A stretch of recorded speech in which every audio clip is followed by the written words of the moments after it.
தயவு செய்து எங்களுடன் இணைந்து கொள்ளுங்கள், மற்றவர்களுடன் பகிர்ந்து கொள்ளுங்கள், செய்தி மணியை அழுத்துங்கள். உங்கள் ஆதரவு மட்டுமே இதைத் தொடர்வதற்கு ஊக்கமளிக்கும். அன்புடன் இத்தியாகலிங்கம். நானா நானா என்று இளவரசர் சந்தோஷமில்லாமல் தூக்கத்தில் இருந்து விழித்ததைப் போல கூறினார். கட்டிடப் படத்தை விட்டு தமது கண்களை அவர் எடுக்கவில்லை. ஒரு வேளை யுத்த அரங்கம் நமக்கு மிக நெருக்கமாக வந்து யுத்த அரங்கமா என்று இளவரசர் பேசினார். யுத்த அரங்கம் என்பது போலந்து நாட்டில்தான் என்று நான் முன்பே சொல்லியிருக்கிறேன். இன்னமும் சொல்கிறேன். நீமன் நதிக்கு அப்புறமாக எதிரி ஒரு காலம் கடந்து வர முடியாது. இளவரசரை மிகுந்த திகைப்போடு தெர்சலெஸ் நோக்கினார். ஏனெனில் எதிரி ஏற்கனவே நீப்பர் நதிக்கு பக்கத்தில் வந்த பின்பு இந்த இளவரசர் நீமன் நதியை பற்றி பேசிக் கொண்டிருந்தது அவருக்கு திகைப்பாய் இருந்தது. ஆனால் இளவரசி மேரி பூகோள ரீதியில் நீமன் நதி எங்கே இருக்கிறது என்பதை மறந்துவிட்டு தனது தகப்பனார் சொல்வதுதான் சரியாய் இருக்கும் என்று நினைத்தாள். பனி வருகிற காலத்தில் அவர்கள் எல்லோரும் போலந்தில் உள்ள சதுப்பு நிலங்களில் அமுங்கிப் போவார்கள். அதை அவர்களால் புரிந்து கொள்ள முடியவில்லை என்று இளவரசர் பேசினார். 1807 ஆம் வருஷத்திய படையெடுப்பை பற்றி அவர் நினைத்து கொண்டு பேசியதாக தோன்றியது. அது வெகு சமீபத்தில் நடந்ததைப் போல அவருக்கு தோன்றியது. சீக்கிரமாக பிரியாவுக்கு உள்ளே பெனிக்சன் படையெடுத்துச் செல்ல வேண்டும். அப்புறம் விஷயமெல்லாம் வேறு விதமாக திரும்ப ஆரம்பித்து விடும். ஆனால் இளவரசி, இந்த கடிதம் வைட்டஸ் என்ற இடத்தை குறிப்பிடுகிறது என்று தெர்சலெஸ் பயத்தோடு ஆரம்பித்தார். அந்த கடிதமா? ஆமாம் என்று வெகு வெடுப்பாக இளவரசர் பதிலளித்தார். ஆமாம். அவருடைய முகம் ஒரு சோர்வான தோற்றத்தை காட்டியது. அவர் சிறிது தயங்கினார். ஆமாம், பிரெஞ்சுக்காரர்களை தோற்கடித்து விட்டதாக அவர் எழுதுகிறார். அந்த நதியின் பெயர் என்ன? எந்த நதி? தெர்சலெஸ் தமது கண்களை கவிழ்த்துக் கொண்டார். அதைப்பற்றி இளவரசர் எதுவும் எழுதவில்லை என்று அமைதியோடு அவர் குறிப்பிட்டார். அவர் எழுதவில்லையா? ஆனால் நானாக அதை உற்பத்தி செய்யவில்லை. வெகு நேரம் வரையில் ஒருவரும் பேசவில்லை. ஆமாம் ஆமாம். நல்லது, மைக்கேல் ஐவானிச் என்று அவர் என்று சொல்லி தலையை உயர்த்தி அந்த கட்டிடத்தின் படத்தை சுட்டிக்காட்டி இதை எப்படி மாற்றலாம் என்று எனக்கு நீர் சொல்லும் என்று கூறினார். அந்த படத்தின் பக்கத்தில் மைக்கேல் ஜவானிச் சென்றார். அவரிடம் பொது கட்டிடத்தை பற்றி பேசி பின்பு இளவரசி மேரியையும் தெர்சலெஸையும் இளவரசர் கோபத்தோடு பார்த்து விட்டு தமது அறைக்கு போனார். தயக்கமான ஆச்சரியம் கொண்ட நோக்கோடு தெர்சலெஸ் தனது தந்தையை குத்திட்டு பார்ப்பதையும் முனமாய் இருப்பதையும் மேரி கவனித்தாள். தனது தந்தை தமது குமாரரின் கடிதத்தை வரவேற்பு அறை மேஜையில் வைத்துவிட்டு மறந்து போனதைக் கண்டு இளவரசி மேரி ஆச்சரியம் கொண்டாள். அதை பற்றி பேசுவதற்கும் அவருடைய குழப்பத்திற்கும் முனத்திற்கும் என்ன காரணம் என்று தெர்சலெஸை கேட்பதற்கு மட்டும் அவள் பயந்தாள் என்பதில்லை, அவற்றை பற்றி நினைப்பதற்கு கூட அவள் பயந்தாள். மாலையில் இளவரசர் அனுப்பிய மைக்கேல் ஐவானிச் இளவரசி மேரியிடம் வந்து வரவேற்பு அறையில் மறந்து போய் விட்டு போன இளவரசர் ஆண்ட்ரோவின் கடிதத்தை கேட்டார். அவள் அதை அவரிடம் கொடுத்தாள். கேட்பதற்கு அவளுக்கு மன அதிருப்தியாய் இருந்த போதிலும் தனது தந்தை என்ன செய்து கொண்டிருக்கிறார் என்று கேட்டாள். எப்போதும் அவர் சுறுசுறுப்பாக இருக்கிறார் என்று மரியாதையான கேலி புன்னகையுடன் மைக்கேல் ஐவானிச் பதிலளித்தார். அந்த கேலி புன்னகை இளவரசி மேரியை முகம் வெளிரி போகும்படி செய்தது. அந்த பொது கட்டிடத்தை பற்றி அவர் மிக அதிகமாக கவலை கொண்டிருக்கிறார். அவர் படிப்பது வெகு சொற்பம். தமது குரலை தணித்து, ஆனால் அவர் இப்போது தம்முடைய மேஜையின் முன்பாக அமர்ந்து தமது உயிலை எழுதுவதில் மும்முரமாக இருப்பதாக நான் நினைக்கிறேன். தமது மரணத்திற்கு பின்பு அவள் உயில் என்று சொல்லுகிற ஏதோ சில தஸ்தாவேஜுகளை எழுதி வைத்து விட்டு போக வேண்டும் என்பது இளவரசரின் மனதுக்கு உகந்த வேலையாக சமீப காலமாக இருந்து வருகிறது. அல்பாட்டிச்சை ஸ்மாலென்ஸ்கிற்கு அனுப்புகிறார்களா என்று இளவரசி மேரி கேட்டாள். ஓ ஆமாம், அவர் புறப்படுவதற்காக காத்து கொண்டிருக்கிறார். 10.3 அந்த கடிதத்தோடு மைக்கேல் ஐவானாவிச் அறைக்கு திரும்பிய போது மூக்கு கண்ணாடியை கண்ணில் போட்ட வாறு வெளிச்சம் விழாதபடி கண் களுக்கு மேல் ஒரு மறைப்பு போட்டுக்கொண்டு வயோதிக இளவரசர் தமது திறந்த மேஜை முன்னால் அமர்ந்திருந்தார். மேஜை மீது இருந்த மெழுகு வத்திகளின் வெளிச்சம் மறைக்கப்பட்டிருந்தது. தமது நீட்டிய கையில் ஒரு காகிதத்தை வைத்துக்கொண்டு தாம் எழுதியவற்றை நாடக பாணியில் வாசித்துக் கொண்டிருந்தார். அதை தாம் எழுதிய குறிப்புகள் என்று அவர் சொல்லி வந்தார். அந்த யாதாஸ்தில் அவருடைய மரணத்திற்கு பின்னால் அது சக்கரவர்த்திக்கு அனுப்பப்பட வேண்டுமென்று குறிப்பிட்டிருந்தார். மைக்கேல் ஐவானாவிச் உள்ளே போனபோது இளவரசரின் கண்களில் நீர் நிறைந்திருந்தது. அவர் அப்போது வாசித்துக் கொண்டிருந்த அந்த யாதாஸ்து எழுதிய காலம் அவருக்கு நினைவுக்கு வரவே அவருடைய கண்களில் நீர் நிறைய ஆரம்பித்தது. மைக்கேல் ஐவானாவிச்சிடமிருந்து கடிதத்தை அவர் வாங்கி நமது ஜேபியில் போட்டுவிட்டு தாம் கையில் வைத்திருந்த யாதாஸ்தை மடக்கி அங்கே வெகு நேரம் காத்து கொண்டிருந்த அல்பாட்டிக் என்பவரை அழைத்தார். ஸ்மாலென்ஸ்கில் என்னென்ன சாமான்கள் வாங்க வேண்டுமென்பதற்காக இளவரசர் ஒரு ஜாபிதா தயாரித்திருந்தார். அல்பாட்டிச்சை கடந்து அந்த அறையில் மேலும் கீழுமாக நடந்து கொண்டே அந்த கதவு ஓரமாக நின்ற அந்த அல்பாட்டிச்சுக்கு என்னென்ன செய்ய வேண்டுமென்பதைப் பற்றி உத்தரவுகள் கொடுத்துக் கொண்டிருந்தார். முதலில் எழுதும் காகிதங்கள் உனக்கு கேட்கிறதா? அதில் 8 கூயர்கள் வேண்டும். இந்த மாதிரி கீழ் விளிம்புகள் கொண்டதாய் இருக்க வேண்டும். நான் கொடுக்கும் மாதிரியைப் போலவே அப்படியே இருக்க வேண்டும். வார்னிஷ், முத்திரை அரக்கு இவையெல்லாம் மைக்கேல் ஐவானாவிச்சின் ஜாபிதாவில் இருக்கிறபடி வாங்க வேண்டும். அவர் மேலும் கீழும் நடந்து கொண்டு தாம் எழுதிய குறிப்புகளை பார்வையிட்டார்.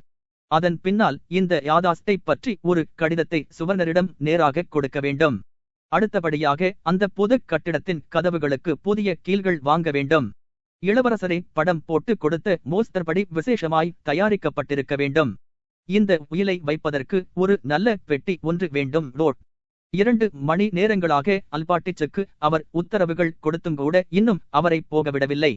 அவர் கீழே அமர்ந்து யோசனையில் ஆழ்ந்து கண்களை மூடிக்கொண்டிருந்தவர் அப்படியே தூங்கிவிட்டார். அல்பாட்டிச் மெதுவாக அசைய ஆரம்பித்தார். நல்லது, நீர் போகலாம், நீர் போகலாம்.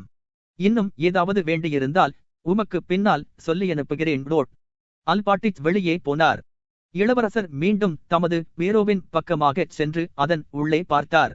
அங்கிருந்த காகிதங்களை தடவி பார்த்தார். பின்னால் பீரோவை மறுபடியும் மூடி அந்த மேஜையின் முன்னால் அமர்ந்து கவர்னருக்கு எழுத ஆரம்பித்தார். அந்த கவர்னர் கடிதத்தை எழுதி முடித்து அதற்கு முத்திரையிட்டு அவர் எழுந்திருக்கும் போது ஏற்கனவே வெகு நேரமாய்விட்டது. அவர் தூங்க வேண்டுமென்று விரும்பினார். ஆனால் அப்படிச் செய்ய முடியாது என்பதை அவர் அறிவார். படுக்கையில் படுத்தால் மிகுந்த சோர்வான நினைப்புகள் தோன்றுமென்பதையும் அவர் அறிவார். ஆகவே அவருடைக்கனை அழைத்து அன்று இரவு தமது படுக்கையை எங்கே போட வேண்டுமென்பதை காட்டுவதற்கு அந்த அறை வழியாகச் சென்றார். ஒவ்வொரு மூலையையும் அவர் நன்றாய் சுற்றி பார்த்தார். ஒவ்வொரு இடமும் அவருக்கு பிடித்தமில்லாமல் இருந்தது. படிக்கிற அறையில் உள்ள அவருக்கு பழக்கமான அந்த சோபாதான் அவருக்கு ரொம்ப வெறுப்பாக இருந்தது. அது அவருக்கு பயங்கரமாய் தோன்றியது.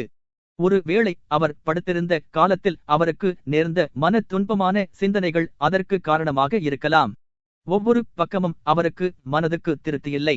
ஆனால் அந்த பியானோவுக்கு பின்னால் அந்த உட்காரும் அறையில் உள்ள மூலை மற்றவைகளை விட சிலாக்கியமானதாக தோன்றியது. அந்த இடத்தில் அதுவரை அவர் தூங்கியதில்லை. ஒரு சேவகனின் உதவியோடு கட்டிலை தைக்கன் தூக்கிக் கொண்டு வந்து போட ஆரம்பித்தான். அது சரியல்ல, அது சரியல்ல என்று இளவரசர் கூவினார். 2 அங்குலங்கள் அந்த மூலையிலிருந்து கட்டிலை தள்ளி பின்னால் மீண்டும் சுவரை நோக்கி தள்ளினார். நல்லது, கடைசியாக நான் முடித்துவிட்டேன். இப்போது நான் ஓய்வு எடுத்துக் கொள்ள வேண்டும் என்று நினைத்து தமது ஆடைகளை கழற்றும்படி தைக்கனிடம் சொன்னார். தமது கோட்டையும் கால் சட்டையையும் கழற்றுவதற்கு அவர் எடுத்துக்கொள்ள வேண்டிய முயற்சியைக் கண்டு எரிச்சல் கொண்டார். உடைகளை களைந்த பின்பு படுக்கையில் அமர்ந்து தம்முடைய உலர்ந்து போன மஞ்சள் கால்களை இகழ்ச்சியோடு பார்த்து கொண்டிருக்கும் போது அவர் சிந்தனையில் ஆழ்ந்திருந்ததாக தோன்றினார். ஆனால் அவர் யோசித்துக் கொண்டிருக்கவில்லை.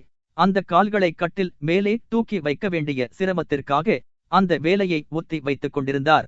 ஓ, எவ்வளவு கஷ்டமாய் இருக்கிறது! ஓ, இந்த தொல்லை முடிவடைய வேண்டும். நீ எனக்கு விடுதலை கொடுத்துவிடு என்று அவர் நினைத்தார். தமது உதடுகள் 2ஐயும் இறுக்கிக் கொண்டு 20,000 தடவைகள் முயற்சித்து கடைசியாக கட்டிலில் படுத்தார். அவர் படுத்தவுடனேயே அந்த படுக்கை முன்னும் பின்னும் ஆடுவது போலவும் பெருச்சு விடுவது போலவும் தோன்றியது. இம்மாதிரி ஒவ்வொரு இரவும் அவருக்கு ஏற்பட்டு வந்தது. தம்முடைய கண்களை மூடப்போகிற சமயத்தில் திடீரென்று மீண்டும் திறந்தார். சாந்தம் என்பதே இல்லை, நாசமாய் போக என்று அவர் கோபமாக முணுமுணுத்தார். யாரிடம் கோபப்படுகிறார் என்பது அவருக்கு தெரியாது. ஆமாம், இன்னொரு முக்கியமான காரியம் இருக்கிறது. வெகு முக்கியமான காரியம். நான் படுத்த பின்பு அதை யோசிக்கலாம் என்று இருந்தேன். தாள்கள் போட வேண்டிய விஷயமா? இல்லை, நான் அதை பற்றி அவனிடம் சொல்லியிருக்கிறேன். இல்லை, அந்த காரியம் வரவேற்பு அறையில் நடந்த விஷயம். இளவரசி மேரி அசட்டுத்தனமாக ஏதோ பேசினாள். அந்த முட்டாள் தெசலெஸ் ஏதோ சொன்னான். ஏதோ எனது ஜேபியில் ஞாபகமில்லை. தைக்கன், நாம் டின்னரின் போது அங்கே என்ன பேசிக் கொண்டிருந்தோம்? இளவரசர் மைக்கேலை பற்றி. அமைதியாய் இரு, அமைதியாய் இரு என்று இளவரசர் சொல்லி அந்த மேஜை மீது தமது கையை அறைந்தார். ஆமாம், எனக்கு தெரியும். இளவரசர் ஆண்ட்ரோவை கடிதம். இளவரசி மேரி அதை வாசித்தாள். வைட்டெஸ் பற்றி தெசலெஸ் ஏதோ சொன்னான். இப்போது நான் அதை வாசித்தேன். ரோட் தமது ஜேபியிலிருந்து அந்த கடிதத்தை எடுத்து அந்த மேஜையை தமது படுக்கைக்கு அருகே எழுந்தார். அந்த மேஜை மீது ஒரு கோப்பை லெமனிடும் ஒரு மெழுகு வத்தியம் இருந்தது. தமது கண்ணாடியை போட்டுக்கொண்டு அவர் வாசிக்க ஆரம்பித்தார். அந்த இரவின் அமைதியில் பச்சை மறைப்பு போட்ட அந்த மங்கலான ஒளியில் அவர் வாசித்தபோது தான் அந்த கடிதத்தின் அர்த்தத்தை ஒரு வினாடி உணர ஆரம்பித்தார். வைட்டெஸ் என்ற இடத்தில் பிரெஞ்சுக்காரர்கள் இருந்தால் ஸ்மாலென்ஸ் நகருக்கு 4 நாட்களில் வந்துவிடலாம். ஏற்கனவே ஒரு வேளை அங்கு வந்திருந்தாலும் வந்திருக்கலாம் என்று சொல்லி தைக்கன் என்று அவர் அழைத்தார். தைக்கன் உடனே கொதித்து எழுந்தான். இல்லை, இல்லை, எனக்கு ஒன்றும் தேவையில்லை என்று அவர் கூச்சலிட்டார். அந்த கடிதத்தை அந்த மெழுகு வத்தி ஸ்டாண்டுக்கு அடியில் வைத்துவிட்டு தமது கண்களை மூடினார்.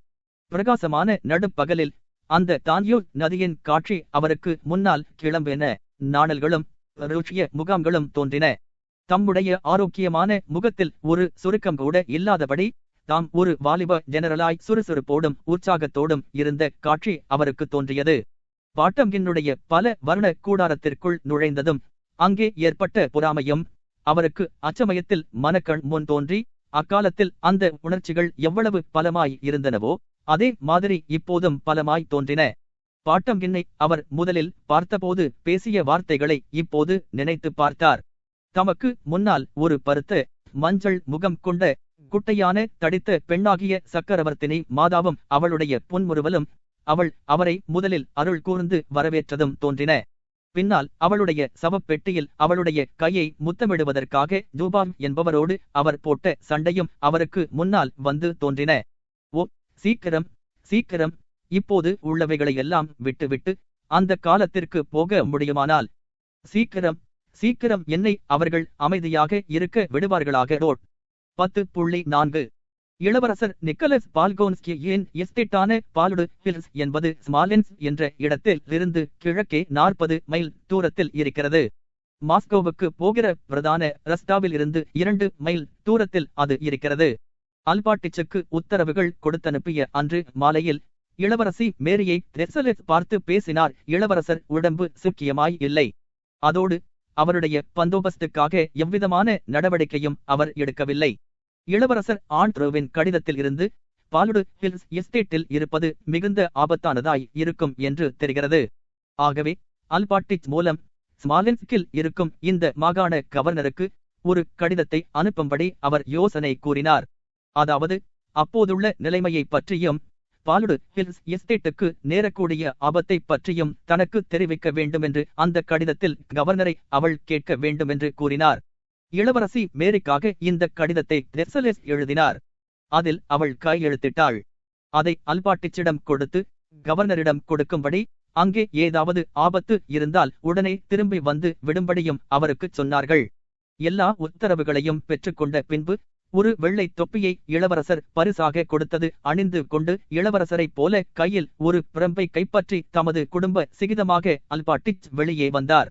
தோல் மூடி கொண்ட ஒரு வண்டி செம்பழுப்பு நிறம் கொண்ட 3 குதிரைகள் பூட்டப்பட்டு தயாராய் நின்றது. வண்டியில் இருந்த பெரிய மணி சப்தம் கேட்காதபடி செய்யப்பட்டிருந்தது. கடிவாளங்களில் மாட்டப்பட்டிருந்த சிறிய மணிகள் காகிதங்கள் வைத்து சப்தம் கேட்காமல் செய்யப்பட்டிருந்தன. பாலுடு ஹில்ஸ் எஸ்டேட்டில் மணியோசை கேட்கும்படி யாரும் சவாரி போகக்கூடாது என்று இளவரசர் சொல்லியிருந்தார். ஆனால் நாம் ஒரு தூரமான பிரயாணத்தில் போவதால் மணிகள் அவசியம் என்று அல்பாட்டிச் நினைத்து அவைகளை தம் வண்டியில் பூட்டியிருந்தார். அவருடைய கீழ் சேவகர்களான பிரதம குமாஸ்தா, ஒரு கணக்கு குமாஸ்தா, ஒரு வேலைக்காரி, ஒரு சமையல்காரி, 2 வயதான ஸ்திரீகள், ஒரு சிறு வேலைக்கார பையன், வண்டிக்காரன், இன்னும் பல வீட்டு அடிமைகள் எல்லோரும் வந்து நின்று அவருக்கு வழியனுப்பினார்கள். அவருடைய குமாரி அவர் உட்கார்ந்து கொள்வதற்கும் பின்னால் சாய்ந்து கொள்வதற்கும் சிறிய மெத்தைகளை கொண்டு வந்து போட்டாள். அவருடைய வயதான மைத்துனி ஒரு சிறிய மூட்டையை உள்ளே கொண்டு வந்து வைத்தாள். ஒரு வண்டிக்காரன் அந்த வண்டிக்குள் அவர் ஏறுவதற்கு உதவி செய்தான். இதோ பார், இதோ பார், இவைகள்தான் பெண்களின் வீணலட்டல்கள். பெண்கள், பெண்கள் என்று அல்பாட்டிச் சொல்லி இளவரசரைப் போல் வேகமாக பேசி அந்த வண்டிக்குள் ஏறி உட்கார்ந்தார். என்ன வேலைகள் செய்ய வேண்டுமென்பதைப் பற்றி குமாஸ்தாவிடம் உத்தரவுகள் கொடுத்த பின்பு இச்சமயம் இளவரசரைப் போல நடிக்காமல் தமது தொப்பியை வழுக்கை தலையிலிருந்து வெளியே எடுத்து தமக்கு தாமே 3 தடவைகள் சிலுவை குறி காட்டிக்கொண்டார். அங்கே ஏதாவது இருக்குமானால் உடனே திரும்பிவிடும். யாக்கா அல்பாட்டிச், கிறிஸ்துவுக்காக எங்களை நினைத்துப் பாரும் என்று அவருடைய மனைவி அப்போது பரவி நின்ற யுத்தத்தைப் பற்றியும் எதிரியைப் பற்றியும் உண்டான வதந்திகளை குறிப்பிட்டு கதறினாள். 5 பெண்கள், பெண்கள், பெண்களின் வீண் அலட்டல்கள் என்று அல்பாட்டிச் தமக்கு தாமே முனங்கிக் கொண்டு பிரயாணத்தை ஆரம்பித்தார்.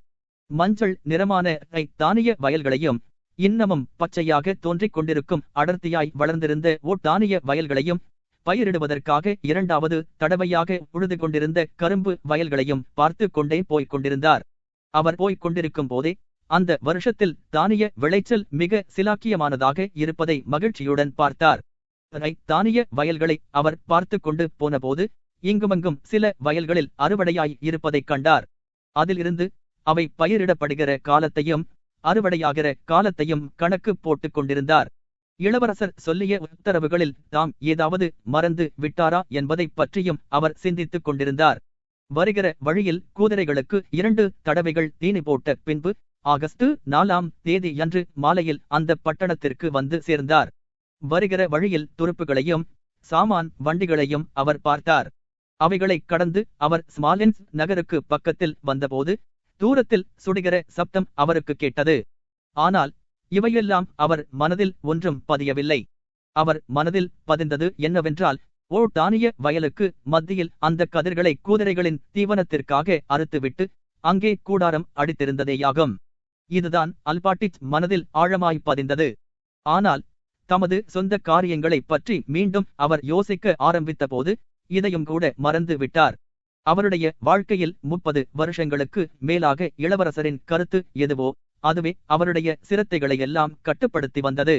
இளவரசரின் உத்தரவு இல்லாத எந்த காரியத்திலும் அவருக்கு சிரத்தை கிடையாது. அம்மாதிரி காரியங்கள் இருப்பதாக அல்பாட்டிச் நினைப்பது இல்லை. ஆகஸ்ட் 4 தேதி மாலையில் ஸ்மாலென்ஸ் நகரத்துக்கு வந்து சர்ந்ததும் அந்த பட்டணத்திற்கு சுற்றுப்புறத்தில் உள்ள காச்சினாவ் என்ற பகுதியில் அவர் தங்கினார். நீப்பர் நதிக்கு அக்கறையில் பெராபோன்டாம் என்பவரால் நடத்தப்பட்டு வந்த ஹோட்டலில் அவர் தங்கினார். சென்ற 30 வருஷங்களாக அவர் அங்கு வரும்போதெல்லாம் அந்த ஹோட்டலில் தங்குவது நான் வழக்கம்.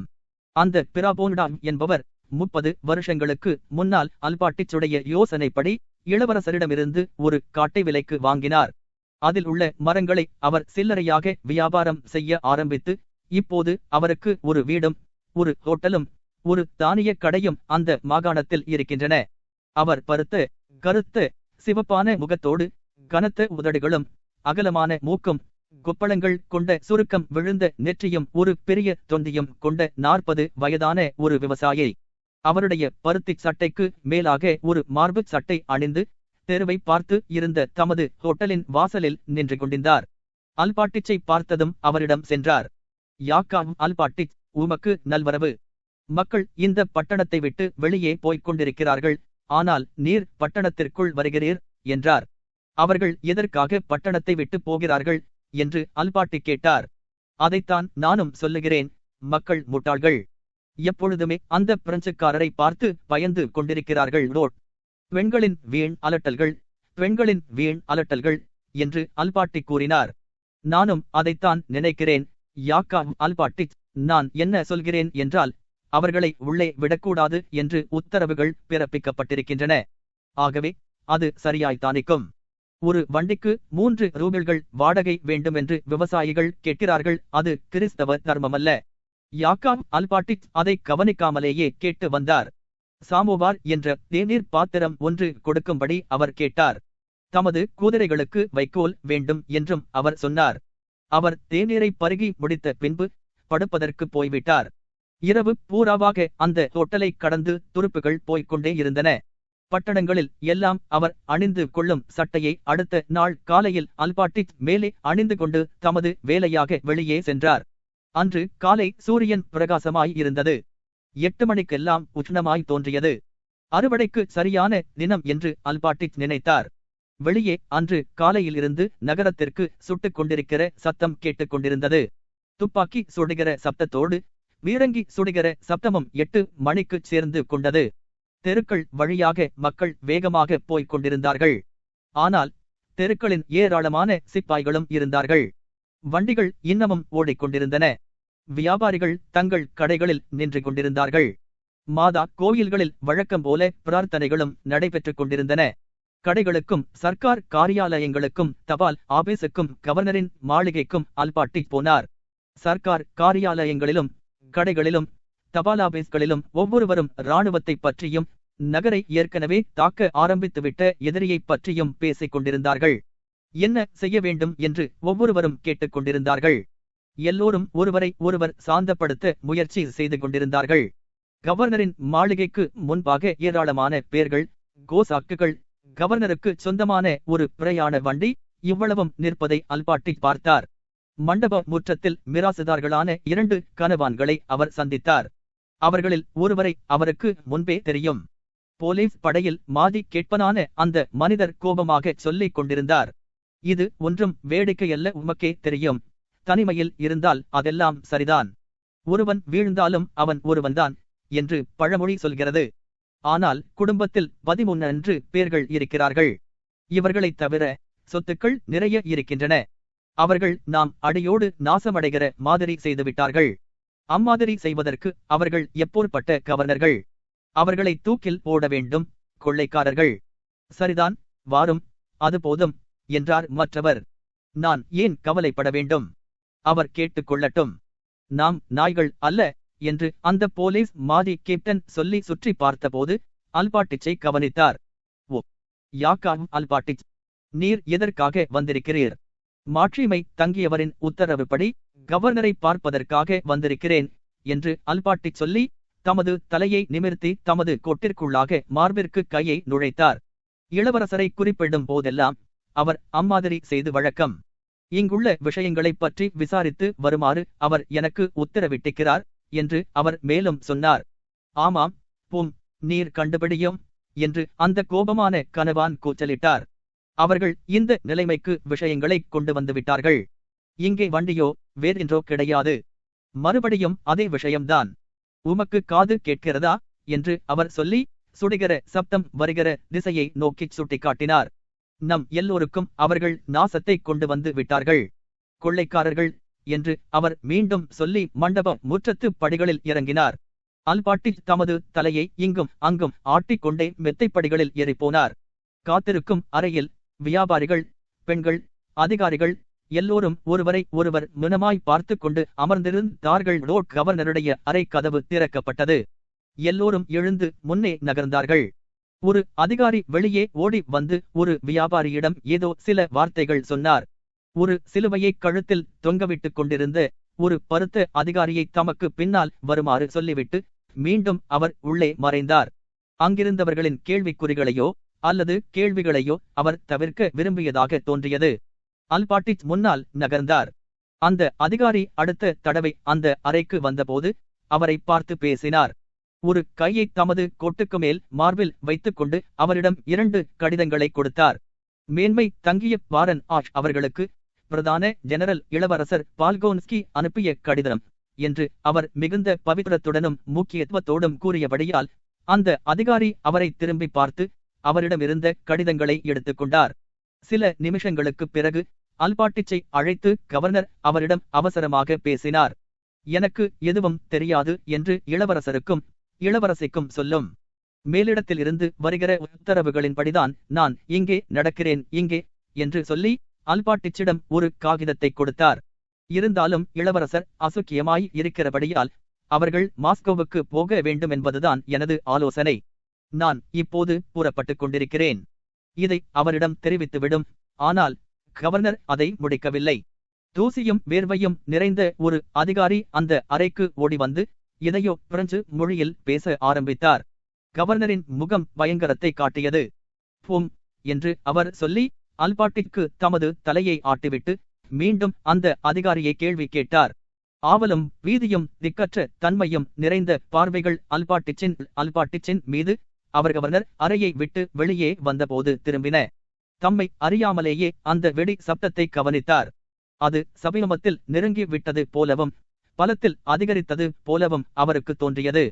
அல்பாட்டிச் தமது ஹோட்டலுக்கு வேகமாக போனார்.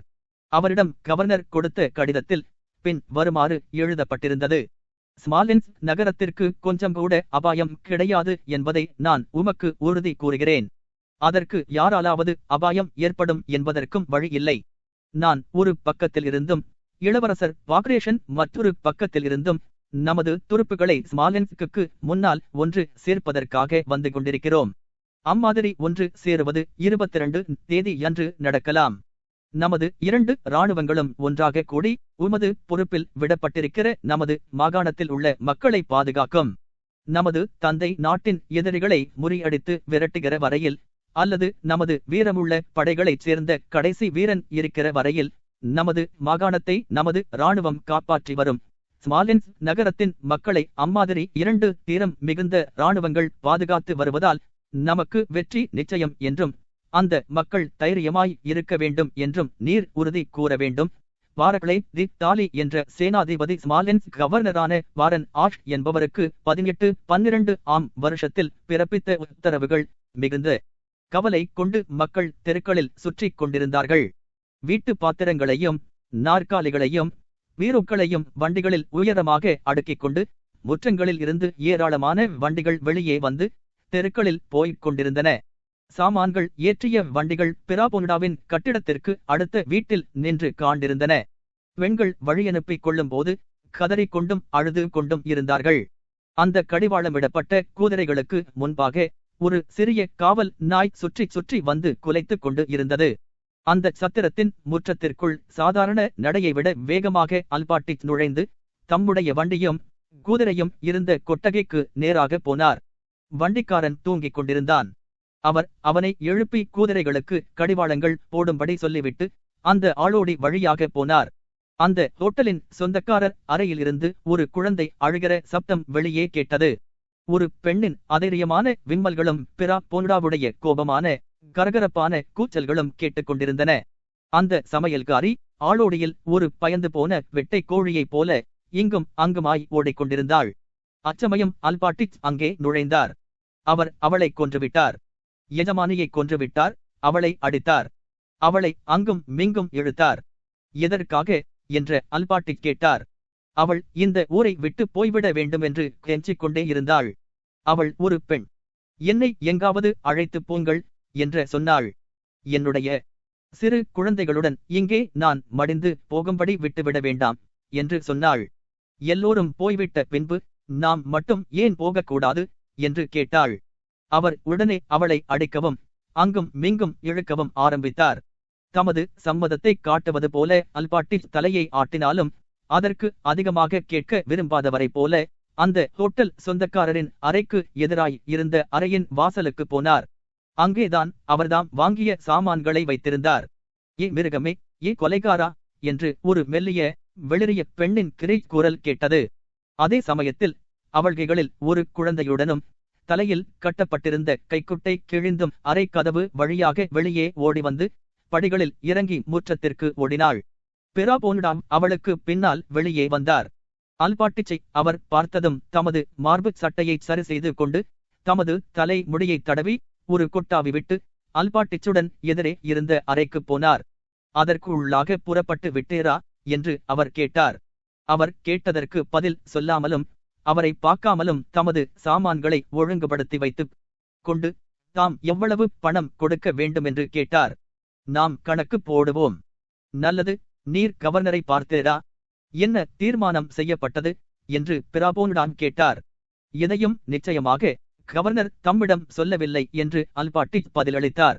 நமக்கு தொழில் இருக்கும்போது நாம் எப்படி போய்விட முடியும் என்று பிராபோனிடான் கேட்டார். தாராகாபு என்ற இடத்திற்கு போவதற்கு ஒரு வண்டிக்கு 7 ரூபிள்கள் கொடுக்க வேண்டியதாய் இருக்கிறது. அம்மாதிரி கேட்பவர்கள் கிறிஸ்தவர்கள் அல்ல என்று நான் சொன்னேன். செலிவானாவும் சென்ற வியாழக்கிழமையன்று ஒரு நல்ல வியாபாரம் செய்தார். ஒரு மூட்டை 9 ரூபிள்கள் என்று இராணுவத்திற்கு மாவு விற்றார். நீர் கொஞ்சம் தேநீர் குடிக்கிறீரா என்று அவர் கேட்டார். குதிரைகளை வண்டியில் பூட்டிக் கொண்டிருக்கும் போது அல்பாட்டிச்சும் பிராபோனுடாவும் தேநீர் சாப்பிட்டுக் கொண்டே தானியங்களின் விலையை பற்றியும் பயிர்களைப் பற்றியும் அறுவடைக்கு பொருத்தமான நல்ல கால நிலையைப் பற்றியும் பேசிக் கொண்டிருந்தார்கள். இப்போது நிலைமை அமைதியாகிக் கொண்டிருக்கிற மாதிரி தோன்றுகிறது என்று பிராபோனுடான் சொல்லி தமது 3வது கோப்பை தேநீரை பருகி விட்டு எழுந்தார். தம்முடைய துருப்புகள் மிகச் சிறந்த நிலைமையில் இருக்கிறார்கள். எதிரிகளை உள்ளே விடக்கூடாது என்பது நமது துருப்புகளுக்கு உத்தரவு. ஆகவே நாம் மிகுந்த பலத்தோடு இருக்கிறோம் என்று தோன்றுகிறது. அன்று ஒரு நாள் மாத்யோ ஐவானாவிச் பிளாட்டான் என்பவர் அவர்களை மாரேனா என்ற நதிக்குள் விரட்டி சுமார் 18,000 பேர்களை ஒரே நாளில் மூழ்கிச் சாகும்படி செய்தார் என்று அவர்கள் சொல்லுகிறார்கள். தமது சாமான்களை எடுத்து அங்கே வந்த வண்டிக்காரனிடம் கொடுத்து விட்டு அந்த ஹோட்டல்காரரிடம் அல்பாட்டிச் கணக்கு தீர்த்தார். சக்கரங்களுடையவும் குதிரைகளின் குழம்புகளுடையவும் மணிகளுடையவும் ஒலிகள் ஒரு சிறிய வண்டி வெளியே வரும்போது வாசலில் கேட்டுக்கொண்டிருந்தன. மாலையில் வெகு நேரமாயிற்று. தெருக்களில் பாதி நிழல் நிறைந்திருந்தது, மற்றொரு பாதி சூரிய வெளிச்சத்தால் பிரகாசமாயிருந்தது. அல்பாட்டிச் ஜன்னல் வழியாக வெளியே பார்த்து கதவின் பக்கம் சென்றார். திடீரென்று ஒரு விசித்திரமான சீட்டிச் சப்தமும் தடார் என்ற சப்தமும் தூரத்தில் கேட்டன. அவற்றை ஒட்டி பீரங்கியின் முழக்கம் ஒரு தாழ்ந்த கர்ஜனையோடு கலந்து வந்தது. அந்த சப்தத்தினால் ஜன்னல்கள் எல்லாமாடின. அவர் தெருவுக்கு போனார். அவரை கடந்து 2 பேர்கள் பாலத்தை நோக்கி ஓடிக்கொண்டிருந்தார்கள். வெவ்வேறு திசைகளில் இருந்தும் உஸ் என்ற சப்தமும் தடார் என்ற பீரங்கி குண்டு விழும் சப்தமும் நகரின் மீது விழுந்த குண்டுகள் வெடிக்கும் சப்தங்களும் கேட்டுக் கொண்டிருந்தன. நகருக்கு வெளிப்புறமாக பீரங்கி சுடும் சப்தத்தோடு இதை ஒப்பிட்டபோது நகருக்குள்ளே கேட்கும் இந்த சப்தங்கள் அவ்வளவு அதிகமாக கேட்கவில்லை. 4 மணிக்கு அப்புறம் 130 பீரங்கிகள் அந்த நகரை பார்த்து சுட வேண்டுமென்று நெப்போலியன் உத்தரவு கொடுத்திருந்தார். அதன்படி குண்டுகளை போட்டுக் கொண்டிருந்தார்கள். முதலில் இந்த பீரங்கி தகர்ப்பை பற்றிய அர்த்தத்தை மக்கள் உணர்ந்து கொள்ளவில்லை. முதலில் குண்டுகள் கீழே விழுவதும் பீரங்கி குண்டுகள் வெடிப்பதும் மக்களுக்கு ஒரு வேடிக்கையாயிருந்தது. அதாவது கொட்டகையில் இருந்து அழுவதை விடாமல் இருந்த பிராபோனுடாவின் மனைவி இவற்றையெல்லாம் பார்த்ததும் திடீரென்று அமைதியானாள். தன்னுடைய குழந்தையை கையில் வைத்துக்கொண்டு அந்த வாசலுக்கு சென்று பீரங்கி சப்தங்களை கவனித்து கேட்டுக்கொண்டு முனமாய் மக்களை பார்த்து கொண்டிருந்தாள். சமையல்காரியும் கடையில் வேலை பார்ப்பவரும் வாசலுக்கு வந்தார்கள். தங்கள் தலைக்கு மேலாக பறந்து போகும் அந்த பீரங்கி குண்டுகளை எப்படியாவது பார்த்துவிட வேண்டும் என்று மிகுந்த உற்சாகத்தோடு முயற்சி செய்து கொண்டிருந்தார்கள். ஆவலோடு பேசிக்கொண்டு மூக்கிலிருந்து பலர் வந்தார்கள். எவ்வளவு வேகமாய் போகிறது! ஒரு வீட்டின் முகட்டை தூள் தூளாக்கிவிட்டது என்று ஒருவர் சொன்னார். பன்றியைப் போல பறித்து மண்ணை மேலே வீசுகிறார் என்றார் மற்றவர். அது ரொம்ப பிரமாதம். ஒவ்வொருவருக்கும் உற்சாகத்தை கொடுக்கிறது. நல்ல வேளை, நீ மற்றொரு பக்கமாக கூதித்தாய். இல்லாவிட்டால் நீ அழிந்து போய் இருப்பாய் என்று சிரித்துக் கொண்டு முதலாவது பேசியவர் சொன்னார். மற்றவர்கள் அவர்களோடு சேர்ந்து கொண்டு அந்த பீரங்கி குண்டுகள் ஒரு வீட்டின் மீது விழுந்ததைப் பற்றிய விவரங்களை ஏமாற்றிக் கொண்டிருந்தார்கள். இதற்கிடையில் இன்னும் அதிகமான குண்டுகள், முன்னைவிட வேகமான கொடிய ஊதல் சப்தங்களோடு பீரங்கி குண்டுகளும் இடையிடையே ஊதல் சப்தங்களுடன் வெடி குண்டுகள் மக்களின் தலைகளுக்கு மேலாக விடாமல் ஒன்றன் பின் ஒன்றாக பறந்து கொண்டே இருந்தன. ஆனால் ஒன்று கூட அவர்களுக்கு பக்கத்தில் விழவில்லை. எல்லாம் அவர்களை கடந்து போய்க் கொண்டிருந்தன. அல்பாட்டிச் தம்முடைய வண்டிக்குள் ஏறினார். அந்த ஹோட்டல்காரன் வெளி வாசலில் நின்று கொண்டிருந்தார். நீ எதை வெறித்து பார்த்து கொண்டிருக்கிறாய் என்று சமையல்காரியை பார்த்து கேட்டார். அவள் ஒரு சிவப்பு பாவாடையை இடுப்பில் அணிந்து சட்டையின் கையை மேலே மடக்கிவிட்டு முழங்கைகளை ஆட்டிக்கொண்டு அங்கு பேசிக் கொண்டிருந்தவைகளை கேட்பதற்காக ஒரு மூலைக்கு போனாள். எப்பேற்பட்ட அதிசயங்கள் என்று அவள் ஆச்சரியத்தோடு கூறினாள். ஆனால் தன்னுடைய எஜமானரின் குரலை கேட்டவுடன் தான் உயர்த்தி மடக்கி கட்டியிருந்த அந்த பாவாடையை கீழே இழுத்து விட்டாள். மீண்டும் ஏதோ ஊதிக்கொண்டு போயிற்று. ஆனால் இந்த தடவை வெகு சமீபமாக ஒரு பறவையைப் போல கீழ் நோக்கி பாய்ந்து வந்தது. அந்த தெருவின் மத்தியில் திடீரென்று ஒரு தீப்பிழம்பு மின்னியது. திடீரென்று ஏதோ வெடித்தது. அந்த தெருவை பூராவாக புகையால் மூடியது. அயோக்கிய பெண், என்ன செய்து கொண்டு இருக்கிறாய் என்று அந்த ஹோட்டல்காரர் கூச்சலிட்டுவிட்டு சமையல்காரியை நோக்கி ஓடினார். அதே சமயத்தில் பெண்களின் பரிதாபகரமான புலம்பல்கள் வெவ்வேறு திசைகளில் இருந்தும் கேட்க ஆரம்பித்தன. பயந்து போன அந்த குழந்தை கதற ஆரம்பித்தது. அந்த சமையல்காரியைச் சுற்றி வெளிரிய முகங்களோடு மக்கள் கூடினார்கள். அந்த கூட்டத்தில் கேட்ட சப்தங்களில் மிக பலமானதாய் இருந்தது அவளுடைய புலம்பலாகும். உ உ உ அன்பான மனிதர்களே, அன்பும் பிரியமும் உள்ள மனிதர்களே, என்னை சாகவிடாதீர்கள், என்னுடைய அன்பான மனிதர்களே. 5 நிமிஷங்களுக்கு பின்னால் அந்த தெருவில் ஒருவரையும் காணவில்லை. பீரங்கி குண்டின் ஒரு துண்டினால் அந்த சமையல்காரியின் துடை முறிந்து போயிற்று. அவளை சமையல் அறைக்குள் எடுத்துக் கொண்டு போனார்கள். வாதாள அறையில் அல்பாட்டிச், அவருடைய வண்டிக்காரன், பிராபோனிடாவின் மனைவி, அவளுடைய குழந்தைகள், அந்த ஹோட்டல் காவல்காரன் எல்லோரும் அமர்ந்து கேட்டுக்கொண்டிருந்தார்கள். பீரங்கிகள் முழக்கம், குண்டுகள் பறந்து வரும்போது கேட்கும் ஊதல் சப்தங்கள், சமையல்காரியின் பரிதாபகரமான கதறல், இவையெல்லாம் ஒரு வினாடி கூட ஓயவில்லை. அந்த சமையல்காரியின் கதறல்தான் மற்ற சப்தங்களை விட அதிகமாய் கேட்டது. அந்த வீட்டு எஜமானி தன்னுடைய குழந்தையை ஆட்டிக்கொண்டு சப்தம் போடாமல் பார்த்து கொண்டிருந்தாள். அந்த நிலவறைக்குள் புதிதாய் யாராவது வந்தால் தன்னுடைய குழந்தையை ஆட்டிக்கொண்டு சப்தம் போடாமல் பார்த்து கொண்டிருந்தாள்.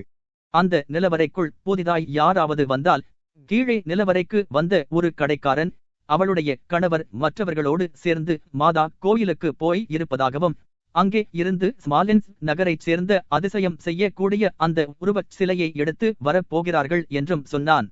அந்தி மயங்கும் வேளையில் பீரங்கி தகர்ப்புகளும் குறைய ஆரம்பித்தன. அல்பாட்டிச் அந்த நிலவறையின் வெளியே வந்து வாசல் பக்கத்தில் நின்று கொண்டிருந்தார். அன்று மாலை தெளிவாய் இருந்த வானம் இப்போது புகையால் மூடப்பட்டிருந்தது. அதன் வழியாக உயரே மேலாக அர்த்த சந்திரன் விசித்திரமாக பிரகாசித்துக் கொண்டிருந்தது. இப்போது அந்த பயங்கரமான பீரங்கிகளின் ஓசைகள் நின்று விட்டபடியால் அந்த நகரில் ஒரு அமைதி நிலவியிருந்தது. காலடி ஓசைகளும் கதறல்களும் தூரத்து கூச்சல்களும் நெருப்பு பிடித்து வெடிப்பதால் ஏற்படும் சப்தங்களும் மட்டும்தான் அந்த அமைதியை கலைத்துக் கொண்டிருந்தன. சமையல்காரியின் முனங்கல்கள் இப்போது குறைந்து விட்டன. இரு பக்கங்களிலும் புகை மேகங்கள் சுருளையாக நெருப்புகளில் இருந்து மேலே கிளம்பி பரவிக் கொண்டிருந்தன. தெருக்களில் பற்பல விதமான யூனிபாரங்களில் சிப்பாய்கள் நடந்து கொண்டும் அல்லது குழப்பமடைந்து வெவ்வேறு திசையை நோக்கி ஓடிக்கொண்டும் இருந்தார்கள். ஒரு கலைக்கப்பட்ட இரும்பு கூட்டில் இருந்து எறும்புகள் எப்படி வெளியே ஓடுமோ அம்மாதிரி அவர்கள் காணப்பட்டார்கள். அவர்களில் பலர் பிராபோனிடாவின் முற்றத்திற்கு ஓடி வந்தார்கள். அல்பாட்டிச் அவர்களை கவனித்தார். அல்பாட்டிச் வெளி சலுக்கு போனார். பின் வாங்கிக் கொண்டு வரும் ஒரு பட்டாளம் வேகமாக நெருக்கமாக வந்து கொண்டிருந்தபடியால் அந்த தெரு அடைபட்டு போயிற்று. அவரை பார்த்ததும் ஒரு அதிகாரி சொன்னார், இந்த பட்டணத்தை கைவிட்டு விட்டு போகிறார்கள். நீர் போம், ஓடி போம். பின்னால் சிப்பாய்களை பார்த்து கூச்சலிட்டார். இந்த முற்றங்களுக்குள் ஓடுவதற்கு நான் உங்களுக்கு பாடம் கற்பிக்கிறேன். அல்பாட்டிச் மீண்டும் அந்த ஹோட்டலுக்குள் சென்று தமது வண்டிக்காரனை அழைத்து புறப்படத் தயாராக சொன்னார். பிராபோனிடாவின் குடும்பம் முழுவதும் வெளியே அல்பாட்டிச்சையும் வண்டிக்காரனையும் தொடர்ந்து வந்தது. அதுவரை முனமாய் இருந்த பெண்கள் திடீரென்று அந்த நெருப்புகளை பார்த்ததும் ஓலமிட ஆரம்பித்தார்கள். அந்த புகையும் நெருப்பின் ஜூவாலைகளும் கூட அந்த அந்தி மயங்கும் வேளையில் நன்றாக தெரிந்து கொண்டிருந்தன. அந்த ஓலங்களுக்கு பதில் சொல்லுவதைப் போல அந்த தெருவின் மற்ற பாகங்களில் இருந்தும் அதே மாதிரி ஓலங்கள் வந்து கொண்டிருந்தன. கொட்ட கைக்குள் அல்பாட்டிச்சும் வண்டிக்காரனும் சிக்கலடைந்த கடிவாள வார்களையும் பட்டைகளையும் நடுங்குகிற கைகளோடு சரி செய்து கொண்டிருந்தார்கள். அல்பாட்டிச் வெளி வாசலை கடந்ததும் பிராபோனிடாவின் கடையில் 10 சிப்பாய்களை பார்த்தார். அவர்கள் உரக்க பேசிக்கொண்டு தங்களுடைய பைகளில் மாவையும் மற்ற உணவுப் பொருள்களையும் நிரப்பிக் கொண்டிருந்தார்கள். அந்த சயமத்தில் பிராபோனிடா தமது கடைக்குள் நுழைந்தார். அந்த சிப்பாய்களை பார்த்ததும் கூச்சலிட அவர் எண்ணினார். ஆனால் திடீரென்று அதை நிறுத்திக் கொண்டு தமது தலைமுடியை கையில் பற்றி விம்மி அழவும் சிரிக்கவும் ஆரம்பித்தார். எல்லாவற்றையும் கொள்ளையடியுங்கள் வாலிபர்களே, அந்த பிசாசுகள் வந்து எடுத்துக்கொண்டு போவதற்கு விட்டு விடாதீர்கள் என்று அவர் கூச்சலிட்டு சில மாவு மூட்டைகளை தாமே எடுத்து தெருவில் வீசி எறிந்தார். சில சிப்பாய்கள் பீதி அடைந்து ஓடினார்கள். மற்றவர்கள் தங்களுடைய பைகளை நிரப்பினார்கள். அல்பாட்டிச்சை பார்த்ததும் பிராபோனிடா அவர் பக்கம் திரும்பினார். ருஷ்யா இதோடு போயிற்று. அல்பாட்டிச், நானே இந்த இடத்திற்கு நெருப்பு வைத்து விடுகிறேன், நாமெல்லாம் நாசமாய் விட்டோம் என்று சொல்லிவிட்டு முற்றத்திற்குள் ஓடினார். பிராபோனிடா அந்த தெரு வழியாக சாரியாக தொடர்ந்து சிப்பாய்கள் போய்கொண்டே இருந்தார்கள். அதனால் அந்த தெரு அடைபட்டு போயிற்று. இந்த காரணத்தினால் அல்பாட்டிச்சால் வெளியே போக முடியவில்லை. அவர் காத்திருக்க வேண்டிய தாயிற்று. பெரானோட்டாவின் மனைவியும் குழந்தைகளும் கூட ஒரு வண்டியில் அமர்ந்து வெளியே போவதற்கு சாத்தியமாகிற வரையில் காத்திருந்தார்கள். இரவு வந்தது. வானத்தில் நட்சத்திரங்கள் தெரிந்தன. அர்த்த சந்திரனும் அந்த புகைக்கு மத்தியில் பிரகாசித்துக் கொண்டிருந்தது. நீப்பர் நதியை நோக்கியுள்ள சரிவில் அல்பாட்டிச்சின் வண்டியும் ஹோட்டல்காரனின் மனைவியின் வண்டியும் அந்த சிப்பாய் கூட்டங்களுக்கும் வண்டிகளுக்கும் இடையே போய்க் கொண்டிருந்த போது ஒரு இடத்தில் நிற்க வேண்டியதாயிருந்தது. அந்த நாற்சந்தியில் இந்த வண்டிகள் நின்று கொண்டிருந்த போது பக்கத்தில் உள்ள சந்தில் ஒரு வீடும் சில கடைகளும் எரிந்து கொண்டிருப்பதை பார்த்தார்கள். அந்த நெருப்பு ஏற்கனவே எரிந்து தணிந்துவிட்டது. இப்போது அந்த ஜுவாலையும் தணிந்து அந்த கருப்பு புகையில் மறைந்திருந்தது. திடீரென்று மீண்டும் அது பிரகாசமாக எரிய ஆரம்பித்தபடியால் அந்த நாற்சந்தியில் கூடி நின்ற மக்களின் முகங்கள் நன்றாக தெரிந்தன. நெருப்புக்கு முன்பாக கருப்பு உருவங்கள் இங்கும் அங்கும் போய்க் கொண்டிருந்தன. ஜூவாலைகளின் இடைவிடாத வெடிப்பு சப்தங்களுக்கு மேலாக மக்கள் பேசுவதும் கூச்சலிடுவதும் கேட்டுக் கொண்டிருந்தன. தமது வண்டி இன்னும் கொஞ்சம் நேரத்திற்கு போக முடியாது என்று அறிந்த அல்பாட்டிச் வண்டியில் இருந்து இறங்கி அந்த நெருப்பை பார்ப்பதற்காக பக்கத்து தெருவிற்கு போனார். அதற்கு பக்கத்தில் தொடர்ச்சியாக முன்னும் பின்னும் போய்க் கொண்டிருந்தார்கள். அவர்களில் இருவரும், ஒரு கம்பளி கோட்டு அணிந்த ஒருவரும், எரிந்து கொண்டிருந்த கட்டைகளை மற்றொரு முற்றத்திற்கு தெருவிற்கு குறுக்காக இழுத்து கொண்டு போவதை அவர் பார்த்தார். மற்றவர்கள் வைக்கோல் கட்டுகளை தூக்கிக் கொண்டு போனார்கள். ஒரு உயர்ந்த தானிய கிடங்கு வெகு வேகமாக பற்றி எரிந்து கொண்டிருந்தது. அதற்கு முன்பாக ஒரு பெரிய கூட்டம் கூடி நின்றது. அந்த கூட்டத்தின் பக்கத்தில் அல்பாட்டிச் போனார். சுவர்கள் எல்லாம் எரிந்து கொண்டிருந்தன. பின் பக்கத்துச் சுவர் கீழே விழுந்துவிட்டது. அந்த மரத்தாலான கூரை கீழே விழுந்து கொண்டிருந்தது. விட்டங்கள் எரிந்து கொண்டிருந்தன. அந்த கூரை பூராவாக கீழே விழுவதை பார்க்க அந்த கூட்டம் நோக்கிக் கொண்டிருந்தது. அல்பாட்டிச்சும் அதை பார்ப்பதற்காகவே அங்கே நின்றார். அல்பாட்டிச் என்று அவருக்கு பழக்கமான ஒரு குரல் திடீரென்று அந்த வயோதிகரை கூவி அழைத்தது. கடவுள் காப்பாற்றுவாராக, மேன்மை தங்கியவரே என்று அல்பாட்டிச் தம்முடைய வாலிப இளவரசரின் குரலை அறிந்து கொண்டு கூறினார். சவாரி உடை அணிந்து கொண்டு ஒரு கருப்பு குதிரை மீது அமர்ந்து அந்த கூட்டத்தின் பின்னால் இருந்து அல்பாட்டிச்சை இளவரசர் ஆண்ட்ரு பார்த்து கொண்டிருந்தார். நீர் ஏன் இங்கே இருக்கிறீர் என்று அவர் கேட்டார். மேன்மை தங்கியவரே என்று அல்பாட்டிச் திக்கி திக்கி பேசி விம்மி விம்மி அழ ஆரம்பித்தார். நாம் இனி மீள முடியாதா எஜமானே? நீர் ஏன் இங்கே இருக்கிறீர் என்று இளவரசர் ஆண்ட்ரு மீண்டும் கேட்டார். அந்த வினாடியில் அங்கு எரிந்து கொண்டிருந்த நெருப்பு திடீரென்று ஜுவாலை விட்டது. அதனால் வாலிப எஜமானரின் வெளிரிப்போன களைப்படைந்த முகம் தெளிவாய் தெரிந்தது. தம்மை எதற்காக அனுப்பினார்கள் என்று அல்பாட்டிச் சொல்லிவிட்டு அங்கிருந்து வெளியே போவதற்கு முடியாமல் இருக்கும் கஷ்டத்தையும் எடுத்துச் சொன்னார். உண்மையிலேயே நாம் எல்லாவற்றையும் இழந்துவிட்டோமோ மேன்மை தங்கியவரே என்று அவர் திரும்பவும் கேட்டார். இளவரசர் ஆண்ட்ரு பதில் சொல்லாமல் ஒரு நோட்டு புத்தகத்தை எடுத்து தமது முழங்காலை உயர்த்தி அதன்மேல் அதை வைத்து அதிலிருந்து ஒரு பக்கத்தில் பென்சிலால் எழுதி அந்த பக்கத்தை கிழித்தார். தம்முடைய சகோதரிக்கு அவர் எழுதியிருந்தார். ஸ்மாலென்ஸ் நகரை கைவிட்டு விடுகிறார்கள். பாலுடு ஹில்ஸ் மாளிகையை ஒரு வாரத்திற்குள் எதிரிகள் கைப்பற்றிக் கொள்ளுவார்கள். உடனே மாஸ்கோவுக்கு புறப்பட்டு போங்கள். நீங்கள் எப்போது புறப்பட்டு போகிறீர்கள் என்பதை எனக்கு உடனே தெரிவியுங்கள். உஸ்வியால் என்ற ஊருக்கு தனி வேலைக்காரன் மூலம் எனக்கு தகவல் அனுப்புங்கள் ரோட். இதை எழுதி முடித்து கொடுத்த பின்பு பாலுடு ஹில்ஸில் இருந்து வயோதிக இளவரசர், இளவரசி, தமது குமாரரின் வாத்தியார் இவர்கள் எல்லோரையும் அழைத்து போவதற்கு எப்படி ஏற்பாடு செய்ய வேண்டும் என்பதை சொன்னார். எப்படி, எங்கே உடனே நமக்கு தகவல் கொடுத்தனுப்புவது என்பதை பற்றியும் சொன்னார். இந்த விஷயத்தை அவர் சொல்லி முடித்துக் கொண்டிருக்கும் போது பரிவாரத் தலைவர் ஒருவர் பரிவாரங்கள் பின்தொடர அவரிடம் சவாரியில் வந்து சேர்ந்தார். நீர் ஒரு கர்னலா என்று அந்த பரிவாரத் தலைவர் ஜெர்மன் உச்சரிப்போடு இளவரசர் ஆண்ட்ரூவுக்கு பழக்கமான குரலில் கூச்சலிட்டார். உமக்கு முன்பாகவே வீடுகளுக்கெல்லாம் தீ வைத்து எரிப்பது நடந்து கொண்டிருக்கிறது. நீர் பார்த்து கொண்டிருக்கிறீர். இதற்கு நீர் பதில் சொல்லியாக வேண்டும் என்று பிர்க் என்ற அந்த பரிவாரத் தலைவர் கூச்சலிட்டார். இப்போது அவர் முதலாவது இராணுவத்தின் இடது பக்கவாட்டின் காலாட்படையின் கமாண்டருடைய பிரதான பரிவார அதிகாரிக்கு உதவியாளராக இருந்தார்.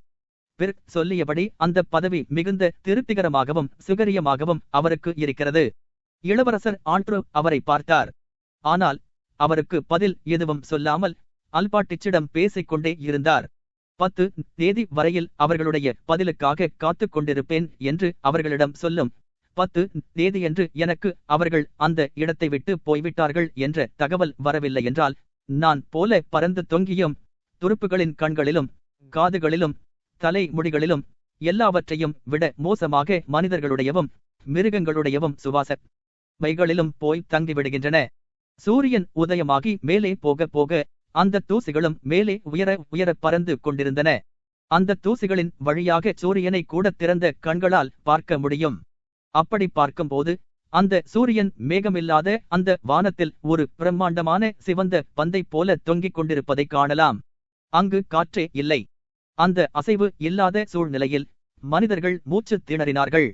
கைக்குட்டைகளால் தங்கள் மூக்குகளையும் வாய்களையும் கட்டிக்கொண்டு துருப்புகள் பிரயாணம் செய்தார்கள். ஒரு கிராமத்தின் வழியாக அவர்கள் கடக்க நேரிட்டால் உடனே அங்கே கிணறுகளின் பக்கம் ஓடி தண்ணீருக்காக சண்டை போட்டு அந்த கிணற்றில் சக்தி தென்படுகிற வரையில் தண்ணீரை இறைத்து குடித்து விடுவார்கள். ஒரு பட்டாளத்திற்கு இளவரசர் ஆண்ட்ரூ கமாண்டராக இருந்தார். அந்த பட்டாளத்தை நிர்வாகம் செய்ய வேண்டியதும் அந்த பட்டாளத்தில் உள்ளவர்களுக்கு வேண்டிய சிகரியங்களை கவனிக்க வேண்டியதும் அந்த பட்டாளம் சம்பந்தமாக உத்தரவுகளை கொடுப்பதும் வாங்குவதும் போன்ற வேலைகள் இளவரசர் ஆண்ட்ரூவின் கவனத்தை கவர்ந்து வந்தன. ஸ்மாலென்ஸ் நகர் எரிந்து போனதும் ஸ்மாலென்ஸ் நகரை காலி செய்துவிட்டு வந்ததும் அவருடைய வாழ்க்கையில் ஒரு முக்கியமான கட்டமாய் அமைந்தது. எதிரிக்கு விரோதமாக அவருக்கு ஏற்பட்ட ஒரு பொது தினுசான கோபம் தம்முடைய சொந்த துக்கத்தை கூட மறக்க வைத்துவிட்டது. அவர் தம்முடைய பட்டாளத்தின் காரியங்களை கவனிப்பதற்கே தம்முடைய முழு கவனத்தையும் செலுத்தி வந்தார். தம்முடைய பட்டாளத்தில் உள்ள சிப்பாய்களிடமும் அதிகாரிகளிடமும் தயவுடனும் அன்புடனும் நடந்து வந்தார். அந்த பட்டாளத்தில் அவரை நமது இளவரசர் என்றே அவர்கள் அழைத்து வந்தார்கள். அவரை பற்றி அவர்கள் பெருமை கொண்டார்கள். அவர் மீது மிகுந்த அன்பு வைத்திருந்தார்கள். தம்முடைய பட்டாளத்தைச் சேர்ந்தவர்களிடம் மட்டும்தான், திமுக்கனை போன்றவர்களிடம்தான் அவர் அன்பாகவும் மென்மையாகவும் நடந்து கொண்டார். ஏனெனில் அவர்கள் அவருக்கு முற்றிலும் புதிதானவர்கள், வேறு உலகத்தைச் சேர்ந்தவர்கள். ஆகவே அவருடைய கடந்த காலத்தை பற்றி அவர்களால் அறிந்து கொள்ளவோ புரிந்து கொள்ளவோ முடியாது. ஆனால் அவருக்கு பழக்கமான யாரையாவது அவர் சந்திக்க நேரிட்டால் அல்லது சேனாதிபதியின் பரிவாரத்தில் உள்ள யாராவது ஒருவரை அவர் சந்திக்க நேரிட்டால் உடனே அவர் பொங்கி எழுந்து வஞ்சமாகவும் கேலியாகவும் துச்சமாகவும் தோன்றுவார். கடந்த காலத்தை பற்றி அவருக்கு ஞாபகமூட்டுகிற எதுவும் வெறுப்பாக தோன்றியது.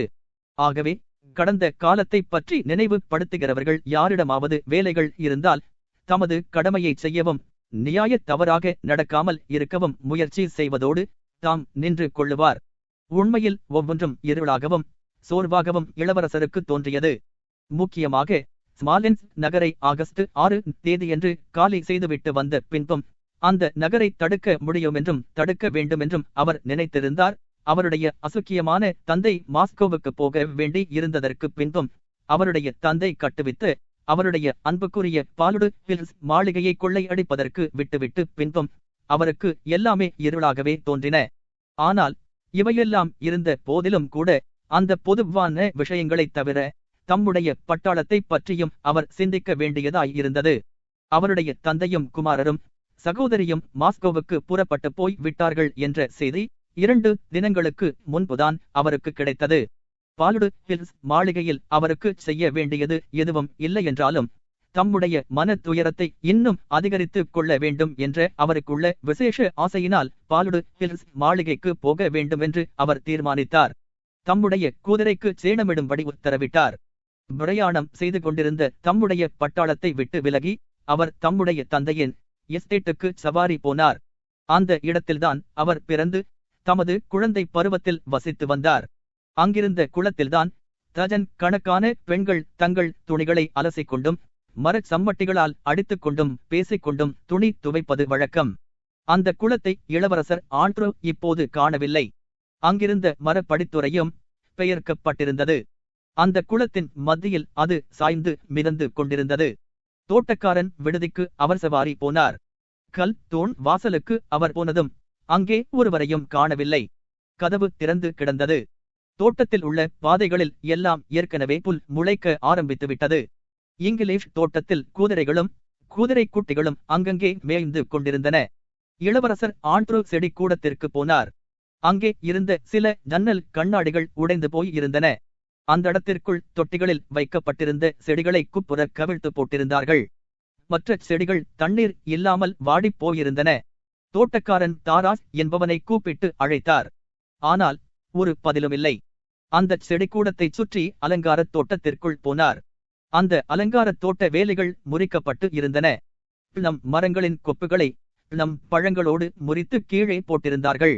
இளவரசர் ஆண்ட்ரூ குழந்தை பருவத்தில் வெளி வாசலில் அடிக்கடி பார்த்திருந்த ஒரு வயோதிக விவசாயி ஒரு பச்சை தோட்ட ஆசனத்தில் அமர்ந்து மரப்பட்டையால் ஒரு செருப்பை தைத்துக் கொண்டிருந்தான். அவன் காது செவிடு. ஆகவே இளவரசர் ஆண்ட்ரூ அவனிடம் சவாரி வருவதை அவனால் கேட்க முடியவில்லை. வயோதிக இளவரசர் எந்த ஆசனத்தில் இருப்பதற்கு விரும்புவாரோ அதே ஆசனத்தில் அவன் உட்கார்ந்திருந்தான். அவனுக்கு பக்கத்தில் நீளமாக மரப்பட்டைகள் ஒரு முறிந்த உலர்ந்த மங்கோலியா மரத்தின் கிளையில் தொங்கிக் கொண்டிருந்தன. இளவரசர் ஆண்ட்ரூ வீட்டுக்கு சவாரி போனார். பழைய தோட்டத்தில் இருந்து பல எலுமிச்சை மரங்கள் வெட்டப்பட்டிருந்தன. ஒரு பெண் குதிரையும் அதன் குட்டியும் வீட்டிற்கு முன்பாக இருந்த ரோஜா புதர்களில் சுற்றி கொண்டிருந்தன. ஜன்னல் கதவுகள் எல்லாம் ஒன்றைத் தவிர மூடப்பட்டிருந்தன. ஒரு கதவு திறந்திருந்தது. ஒரு சிறிய அடிமை பையன் இளவரசர் ஆண்ட்ரூவை பார்த்ததும் வீட்டிற்குள் ஓடினான். தமது குடும்பத்தை அனுப்பிவிட்ட பின்பு பாலுடு ஹில்ஸ் மாளிகையில் அல்பாட்டிச் ஒருவர் மட்டும் தனியாக இருந்து வந்தார். அவர் வீட்டிற்குள் அமர்ந்து மகாத்மாக்களின் சரித்திரம் என்ற புத்தகத்தை படித்துக் கொண்டிருந்தார். இளவரசர் ஆண்ட்ரூ அங்கே வந்திருக்கிறார் என்பதை கேள்விப்பட்டதும் அவர் மூக்கில் அணிந்திருந்த மூக்கு கண்ணாடிகளோடு தமது கோட்டில் உள்ள புத்தான்களை மாட்டிக்கொண்டு அவசரமாக நடந்து வெளியே வந்தார். இளவரசர் ஆண்ட்ரூவிடம் நெருங்கி ஒரு வார்த்தை கூட பேசாமல் இளவரசரின் முழங்காலை முத்தமிட்டு அழ ஆரம்பித்தார். தம்முடைய சொந்த பலவீனத்தைக் கண்டு அவர் எரிச்சல் கொண்டு முகத்தை திருப்பி அங்குள்ள நிலைமையைப் பற்றி அவருக்கு கூற ஆரம்பித்தார். அம்மாளிகையில் இருந்து விலை உயர்ந்த அபூர்வமான பொருள்களையெல்லாம் பாகுசாரவா விற்கு அனுப்பியாய்விட்டது. 70 குவார்ட்டர்கள் தானியத்தையும் வண்டியில் அனுப்பியாய் விட்டது. வைக்கோலும் வசந்தகால தானியமும் துருப்புகளால் தங்களுக்கு வேண்டுமென்று கைப்பற்றப்பட்டன. அவைகளை பச்சையாக இருக்கும் போதே அவர்கள் அறுத்துக் கொண்டார்கள். அந்த வசந்த காலத்தில் விளைச்சல் மிகுந்த சிலாக்கியமானதாய் இருந்தது என்று அவர் கூறினார். விவசாயிகள் எல்லாம் கெட்டு போனார்கள். அவர்களில் சிலர் கூட பாகுசாரவாவிற்கு போய் இருக்கிறார்கள். வெகு சிலரே இங்கு தங்கி இருக்கிறார்கள். அதை பூராவாக கேட்பதற்கு முன்பாக இளவரசர் ஆண்ட்ரூ கேட்டார். என்னுடைய தந்தையும் சகோதரியும் எப்போது புறப்பட்டு போனார்கள் என்று, அவர்கள் மாஸ்கோவுக்கு எப்போது போனார்கள் என்பதை தெரிந்து கொள்ள வேண்டுமென்பது போல கேட்டார். அவர்கள் பாகுசாரவா என்ற இடத்திற்கு எப்போது போனார்கள் என்று கேட்பதாக அல்பாட்டிச் உணர்ந்து 7 தேதியன்று அவர்கள் புறப்பட்டு போனார்கள் என்று சொல்லிவிட்டு மீண்டும் எஸ்டேட்டின் நிர்வாகத்தை பற்றிய விவரங்களை விரிவாக சொல்ல ஆரம்பித்தார். மேற்கொண்டு என்ன செய்ய வேண்டும் என்பதை பற்றிய உத்தரவுகளையும் கேட்டார். துருப்புகள் அங்கு ஓட்டு தானியங்களை எடுத்துக் கொள்ளும்படி நான் விட்டுவிடலாமா? அவர்களிடமிருந்து ஒரு ரசீது வாங்கிக் கொள்ளலாமா? இன்னும் நம்மிடம் 600 குவார்ட்டர்கள் தானியம் இருக்கிறது என்று அவர் சொன்னார். தாம் அவருக்கு என்ன சொல்லுவது என்று இளவரசர் ஆண்ட்ரூ நினைத்தார். அந்த வயோதிகரின் வழுக்கை மண்டை சூரிய ஒளியில் பிரகாசித்ததை அவர் கீழே நோக்கிய போது கண்டார். அந்த வயோதிகரின் முகத்தில் தோன்றிய தோற்றத்திலிருந்து அந்த கேள்விகள் எல்லாம் இச்சமயம் கேட்கப்பட வேண்டிய கேள்விகள் அல்லவென்பதை அவர் உணர்ந்திருப்பது போலவும் தெரிந்து கொண்டார். ஆனால் அவருடைய துக்கத்தை மறைப்பதற்காகவே இம்மாதிரி கேள்விகளை அவர் கேட்கிறார் என்பதையும் அறிந்து கொண்டார். ஆம், அவற்றை அவர்களே எடுத்துக் கொள்ளட்டும் என்று இளவரசர் ஆண்ட்ரூ பதிலளித்தார். தோட்டத்தில் ஏதாவது தாறுமாறாக இருப்பதை நீர் கண்டால் அவற்றையெல்லாம் என்னால் தடுக்க முடியவில்லை என்றுதான் நான் சொல்ல முடியும். இந்த இடத்திற்கு 3 பட்டாளங்கள், அநேகமாக குதிரை பட்டாளங்கள் வந்து இரவு பூராவாக இருந்தன. அந்த கமாண்டிங் ஆபீசருடைய பெயரையும் உத்தியோக வகுப்பையும் கேட்டு குறித்துக் கொண்டேன். அவரை பற்றி ஒரு பிராது கொடுக்கலாம் என்று நினைக்கிறேன் என்ற அல்பாட்டிச் சொன்னார். நல்லது, நீர் வேறு என்ன செய்ய போகிறீர்? இந்த இடத்தை எதிரி ஆக்கிரமிக்கும் போது நீர் இங்கே இருக்கப் போகிறீரா என்று இளவரசர் ஆண்ட்ரூ கேட்டார். இளவரசர் ஆண்ட்ரூவை பார்த்து அல்பாட்டிச் தமது முகத்தை திருப்பினார். அவரை நோக்கிவிட்டு திடீரென்று ஒரு பவித்திரமான ஜாடையோடு தமது கையை உயர்த்தினார். அவர்தான் எனக்கு அடைக்கலம். அவருடைய எண்ணம் பூர்த்தியாகும் என்று அவர் கூச்சலிட்டார். அந்த புல்வெளி வழியாக தலைகளில் தொப்பிகள் இல்லாமல் ஒரு கூட்டம் விவசாயிகள் வந்து கொண்டிருந்தார்கள். இளவரசரை நோக்கி, நல்லது, போய் வருகிறேன் என்று இளவரசர் ஆண்ட்ரூ சொல்லி அல்பாட்டிச்சிடம் குனிந்தார். நீரும் போய்விட வேண்டும். உம்மால் எதையெல்லாம் எடுத்துக் கொள்ள முடியுமோ அதையெல்லாம் எடுத்துக்கொள்ளும். அந்த அடிமைகளிடம் ரயாஜான் எஸ்டேட்டுக்கோ அல்லது மாஸ்கோவுக்கு பக்கத்தில் இருக்கிற எஸ்டேட்டுக்கோ போகும்படி சொல்லும் ரோட். அல்பாட்டிச் இளவரசர் ஆண்ட்ரூவின் காலை பற்றி கொண்டு விம்மி விம்மி அழுதார். மெதுவாக அவருடைய பிடியில் இருந்து தமது காலை விடுவித்துக் கொண்டு தமது குதிரையை தட்டிவிட்டார். அந்த எஸ்டேட்டுக்குள் இருந்த சாலை வழியாக குதிரை பாய்ச்சலில் கிளம்பியது. அந்த வயோதிகன் இன்னமும் சிங்கார தோட்டத்தில் உட்கார்ந்து கொண்டிருந்தான். ஒரு அன்பிற்குரியவர் இறந்து போன பின்பு அவர் முகத்தில் ஒரு ஈ இருப்பதைப் போல அந்த இடத்தில் அந்த வயோதிகன் இருப்பது தோன்றியது. மரப்படையால் தான் தைப்பதற்கு உபயோகித்து வந்த செருப்பு கட்டையை தட்டிக் கொண்டிருந்தான். அந்த செடிக்கூடத்தில் இருந்து 2 சிறிய பெண்கள் அங்கே தாங்கள் பறித்து வந்த பிளம் பழங்களை தங்கள் பாவாடைகளில் சுருட்டிக்கொண்டு ஓடி வந்தபோது இளவரசர் ஆண்ட்ரூவிடம் நெருங்கிவிட்டார்கள். தங்களுடைய இளைய எஜமானரை பார்த்ததும் அந்த பெண்களில் மூத்தவள் பீதியுற்ற நோக்கோடு தனது சிறிய தோழியை கையில் பற்றிக்கொண்டு ஒரு பூவரஸ் மரத்திற்கு பின்னால் போய் ஒளிந்தாள். அவர்கள் கீழே போட்டுவிட்ட சில பச்சை பிளம் பழங்களை கூட அவர்கள் எடுக்கவில்லை.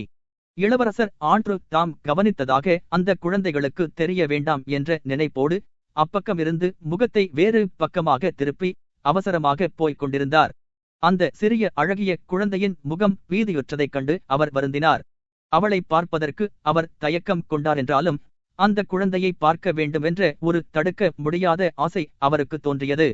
இந்த குழந்தைகளை பார்த்தபோது அவருக்கு இதத்தையும் நிவாரணத்தையும் கொடுக்கக்கூடிய ஒரு புதிய உணர்ச்சி ஏற்பட்டது. தம்முடைய சொந்த வாழ்க்கையைத் தவிர வேறு மனித சிரத்தைகளும் இருக்கின்றன என்பதையும் தம்முடைய மனதில் நிறைந்திருக்கும் எண்ணங்களைப் போலவே அவையும் நியாயமானவை என்பதையும் அவர் அறிந்து கொண்டார்.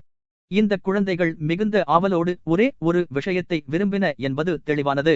அதாவது அந்த பச்சை பிளம் பழங்களை தாங்கள் அகப்பட்டுக் கொள்ளாமல் கொண்டு போய் உண்ண வேண்டும் என்பதுதான் அவர்களுடைய ஆசை.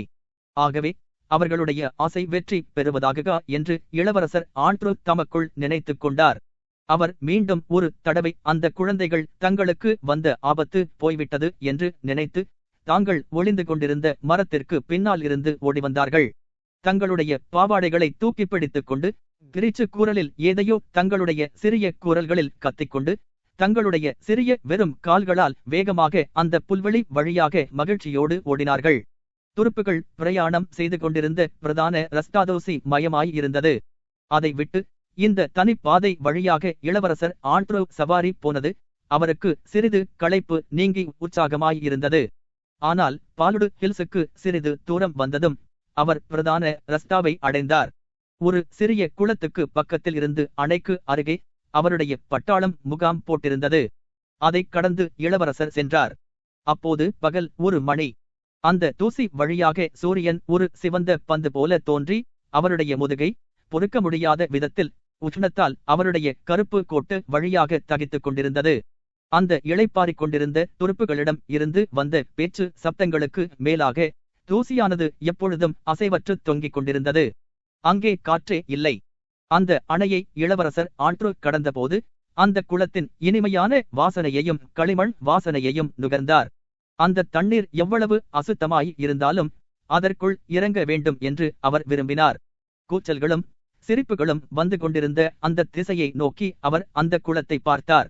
அந்த சிறிய சேறு நிறைந்த பச்சை குளமானது ஒரு அடி உயர்ந்து அந்த அணைக்கு மேலாக தண்ணீர் போக ஆரம்பித்தது. ஏனெனில் அந்த குளம் நிறைய இப்போது வெள்ளை நிறம் கொண்ட சிப்பாய்கள் நிர்வாணமாய் சிவந்த கைகளோடும் கழுத்துகளோடும் முகங்களோடும் நின்று தண்ணீரை அடித்துக் கொண்டிருந்தார்கள். நிர்வாணமாய் சிரித்துக் கொண்டும் கூச்சலிட்டுக் கொண்டும் அந்த அழுக்கடைந்த குளத்தில் உழன்று கொண்டும் இருந்த அந்த வெள்ளை மனித மாமிசங்கள் ஒரு தண்ணீர் பாத்திரத்தில் அடைபட்ட மீன்களைப் போல காணப்பட்டார்கள். இம்மாதிரி உழன்று கொண்டிருப்பவர்கள் களிப்போடு இருக்கிறார்கள் என்பதை நினைத்தபோது அது பரிதாபமாய் இருந்தது. ஒரு அழகான தலை முடியுடைய வாலிப சிப்பாய் 3வது கம்பெனியைச் சேர்ந்தவன். அவனை இளவரசர் ஆண்ட்ரூவுக்கு தெரியும். இடது கெண்டை காலில் ஒரு பட்டியை கட்டிக்கொண்டு தனக்கு சிலுவை குறி காட்டி பின்னால் நகர்ந்து வேகமாக முன்னால் ஓடி தண்ணீரில் குதித்தான். மற்றொருவன் ஒரு அதிகாரி. அவன் எப்பொழுதுமே தலை முடி அதிகமாய் கொண்டிருப்பான். அவன் இடுப்பளவு தண்ணீரில் சந்தோஷமாய் நின்று தன்னுடைய கட்டும் ஸ்தான உடலை அங்குமிங்கும் நெளித்துக் கொண்டிருந்தான். அவன் தன் தலையில் முழங்கை வரை கருப்பாய் விட்ட தன்னுடைய கைகளினால் தண்ணீரை ஊற்றும்போது மிகுந்த சந்தோஷமாய் உருமிக் கொண்டிருந்தான். அங்கிருந்த மக்கள் ஒருவரையொருவர் அடித்துக் கொண்டும் கூச்சலிட்டு கொப்பளித்து கேட்டுக் கொண்டிருந்தன. கொண்டுமிருந்த சப்தங்கள் குளக்கரையிலும் அணைக்கரையிலும் குளத்திலும் எங்கு திரும்பினாலும் ஆரோக்கியமாகவும் வெண்மையாகவும் புஷ்டியானதாகவுமான மனித மாமிசங்களே தோன்றின. திமுகின் தம்முடைய சிறிய சிவந்த நாசியோடு அந்த அணை மீது நின்று ஒரு துண்டினால் தம்மீதுள்ள ஈரத்தை துடைத்துக் கொண்டிருந்தார். இளவரசரை பார்த்ததும் குழப்பம் அடைந்தவராக தோன்றினார். பின்னால் மனதை தைரியப்படுத்திக் கொண்டு அவரிடம் பேசினார். ரொம்ப இனிமையாய் இருக்கிறது மேன்மை தங்கியவரே, நீர் குளிக்கவில்லையா என்று அவர் கேட்டார். அது ரொம்ப அழுக்கு தண்ணீராய் இருக்கிறதே என்று சொல்லி முகத்தைச் சுளித்தார். நீர் குளிப்பதற்காக ஒரு நிமிஷத்தில் நாங்கள் அதை காலி செய்து விடுகிறோம் என்று திமுகின் சொன்னார். அவர் இன்னும் உடையணிந்து கொள்ளவில்லை என்றாலும் அந்த இளவரசருக்காக ஓடி குளத்துக்குள் இருந்த மக்களை வெளியே போகும்படி சொன்னார். இளவரசர் குளிக்க விரும்புகிறார். எந்த இளவரசர்? நம்முடைய இளவரசரா என்று பல குரல்கள் கேட்டன. அவர்கள் இதை கேட்டதும் குளத்தை விட்டு வெளியேறுவதற்கு அவ்வளவு அவசரப்பட்டபடியால் இளவரசரால் அவர்களை நிறுத்த முடியவில்லை. இளவரசர் ஆண்ட்ரு தானிய களஞ்சியத்துக்கு தண்ணீரை கொண்டு வரச் சொல்லி ஸ்நானம் செய்வது என்று தீர்மானித்தார். மாமிசங்கள், உடல்கள், பீரங்கிக்கு தீனிகள் என்று அவர் நினைத்தார். தம்முடைய ஆடையில்லாத உடம்பை அவர் பார்த்ததும் நடுக்கமடைந்தார். குளிரினால் அவர் நடுக்கமடையவில்லை, அருவருப்பினாலும் பயங்கரத்தினாலும் அவர் நடுக்கம் கொண்டார். அதன் அர்த்தத்தை அவர் புரிந்து கொள்ள முடியாவிட்டாலும் அந்த அழுக்கடைந்த குளத்தில் அத்தனை மக்கள் தண்ணீரில் உழன்று கொண்டிருப்பதை பார்த்ததனாலேயே அவருக்கு அந்த உணர்ச்சிகள் தோன்றின. ஆகஸ்ட் 7 தேதியன்று இளவரசர் பாக்ரேஷன் மிக்காய் லாகா என்ற ஊரில் உள்ள தமது தலைமை காரியாலயத்தில் இருந்து பின்வருமாறு எழுதினார். அந்த ஊர் ஸ்மாலென்ஸ் ரஸ்டாவில் இருக்கிறது. அருமையான கோமகன் அலெக்சிஸ் ஆண்ட்ரியவிச் அவர் அராச்சேவ் என்பவருக்கு எழுதினார். ஆனால் அவருடைய கடிதம் சக்கரவர்த்தியால் படிக்கப்படும் என்பதை அறிவார். ஆகவே அவருடைய கடிதத்தில் உள்ள ஒவ்வொரு வார்த்தையையும் தம்முடைய முழு திறமையையும் கொண்டு நிதானித்து பார்த்து உபயோகித்தார். ஸ்மாலென்ஸ்கை எதிரியிடம் கைவிட்டு விட்டதை ஏற்கனவே உங்களுக்கு மந்திரி பாரக்ளே தி தாலியை மந்திரி என்றே இவர் அழைப்பார், அறிவித்திருப்பார் என்று நான் எதிர்பார்க்கிறேன். அது மிகுந்த துக்கரமானது, மிகுந்த இரக்கப்படக்கூடியது. இந்த முக்கியமான இடத்தை மதிகட்டு விட்டுவிட்டதைக் கண்டு இராணுவம் பூராவாக அதிருப்தியில் இருக்கிறது. என்னை பொறுத்தவரையில் நான் அவரை நேராக மிகுந்த அவசரமாக கடைசியாக கேட்டுக்கொண்டு எழுதினேன். ஆனால் எதுவும் அவரை சம்மதிக்கும்படி செய்ய முடியவில்லை. அந்த நெப்போலியன் அதற்கு முன்னால் எப்போதும் இருந்ததை விட அச்சமயம் ஒரு பெரிய சங்கடத்தில் அகப்பட்டு கொண்டிருந்தார் என்பதை நான் என் மீது பிரமாணமாக உமக்குச் சொல்லுகிறேன். அந்த நெப்போலியன் பாதி இராணுவத்தை இழந்து இருக்க முடியுமே தவிர அவரால் ஸ்மாலென்ஸ் நகரை கைப்பற்றி இருக்க முடியாது. நம்முடைய துருப்புகள் யுத்தம் செய்தார்கள். இதற்கு முன் எப்போதும் இல்லாத முறையில் இன்னமும் யுத்தம் செய்து கொண்டிருக்கிறார்கள். 15,000 வீரர்களோடு நான் அந்த எதிரிகளை 35 மணி நேரம் கிட்டே நெருங்கவிடாமல் செய்து விரட்டியடித்துக் கொண்டிருந்தேன். ஆனால் அவரோ 14 மணி நேரம் கூட எதிரியை எதிர்த்து நிற்க விரும்பவில்லை. அது ரொம்ப அவமானமானது, நமது இராணுவத்திற்கு இழுக்கானது. அவரை பொறுத்தவரையில் எனக்கு தோன்றுவது என்னவென்றால் அவர் உயிரோடு வாழக்கூடாது. நமக்கு ஏற்பட்ட நஷ்டம் ஏராளம் என்று அவர் அறிக்கை அனுப்புவாரானால் அது உண்மையில்லை. நமக்கு ஏற்பட்ட நஷ்டமெல்லாம் ஒரு வேளை 4,000 இருக்கும், அதற்கு மேல் இல்லை. அந்த 4,000 கூட இருக்காது. அது 10,000 இருந்தால் கூட இது ஒரு யுத்தம். ஆனால் எதிரி ஏராளமான பேர்களை இழந்தான். இன்னும் 2 நாட்கள் தாக்கு பிடிக்க வேண்டுமானால் எதிரிகளுக்கு என்ன நஷ்டம் ஏற்பட்டிருக்கும்? அவர்கள் தாங்களாகவே விலகிப் பின்வாங்க வேண்டியதாய் இருக்கும். ஏனெனில் அவர்களிடம் அவர்களுக்கோ அவர்களுடைய குதிரைகளுக்கோ தண்ணீர் இல்லை. நம்முடைய மந்திரி தாம் பின் வாங்கப் போவதில்லை என்று என்னிடம் உறுதி கொடுத்தார். ஆனால் திடீரென்று அன்று இரவு பின்வாங்க வேண்டுமென்று உத்தரவு அனுப்பினார். இம்மாதிரியாக நாம் யுத்தம் செய்ய முடியாது. இம்மாதிரி செய்தால் எதிரியை சீக்கிரமாக நாம் மாஸ்கோவுக்கு கொண்டு வந்து சேர்த்து விடுவோம். நீர் சமாதானத்தைப் பற்றி நினைத்துக் கொண்டிருப்பதாக ஒரு வதந்தி பரவியிருக்கிறது.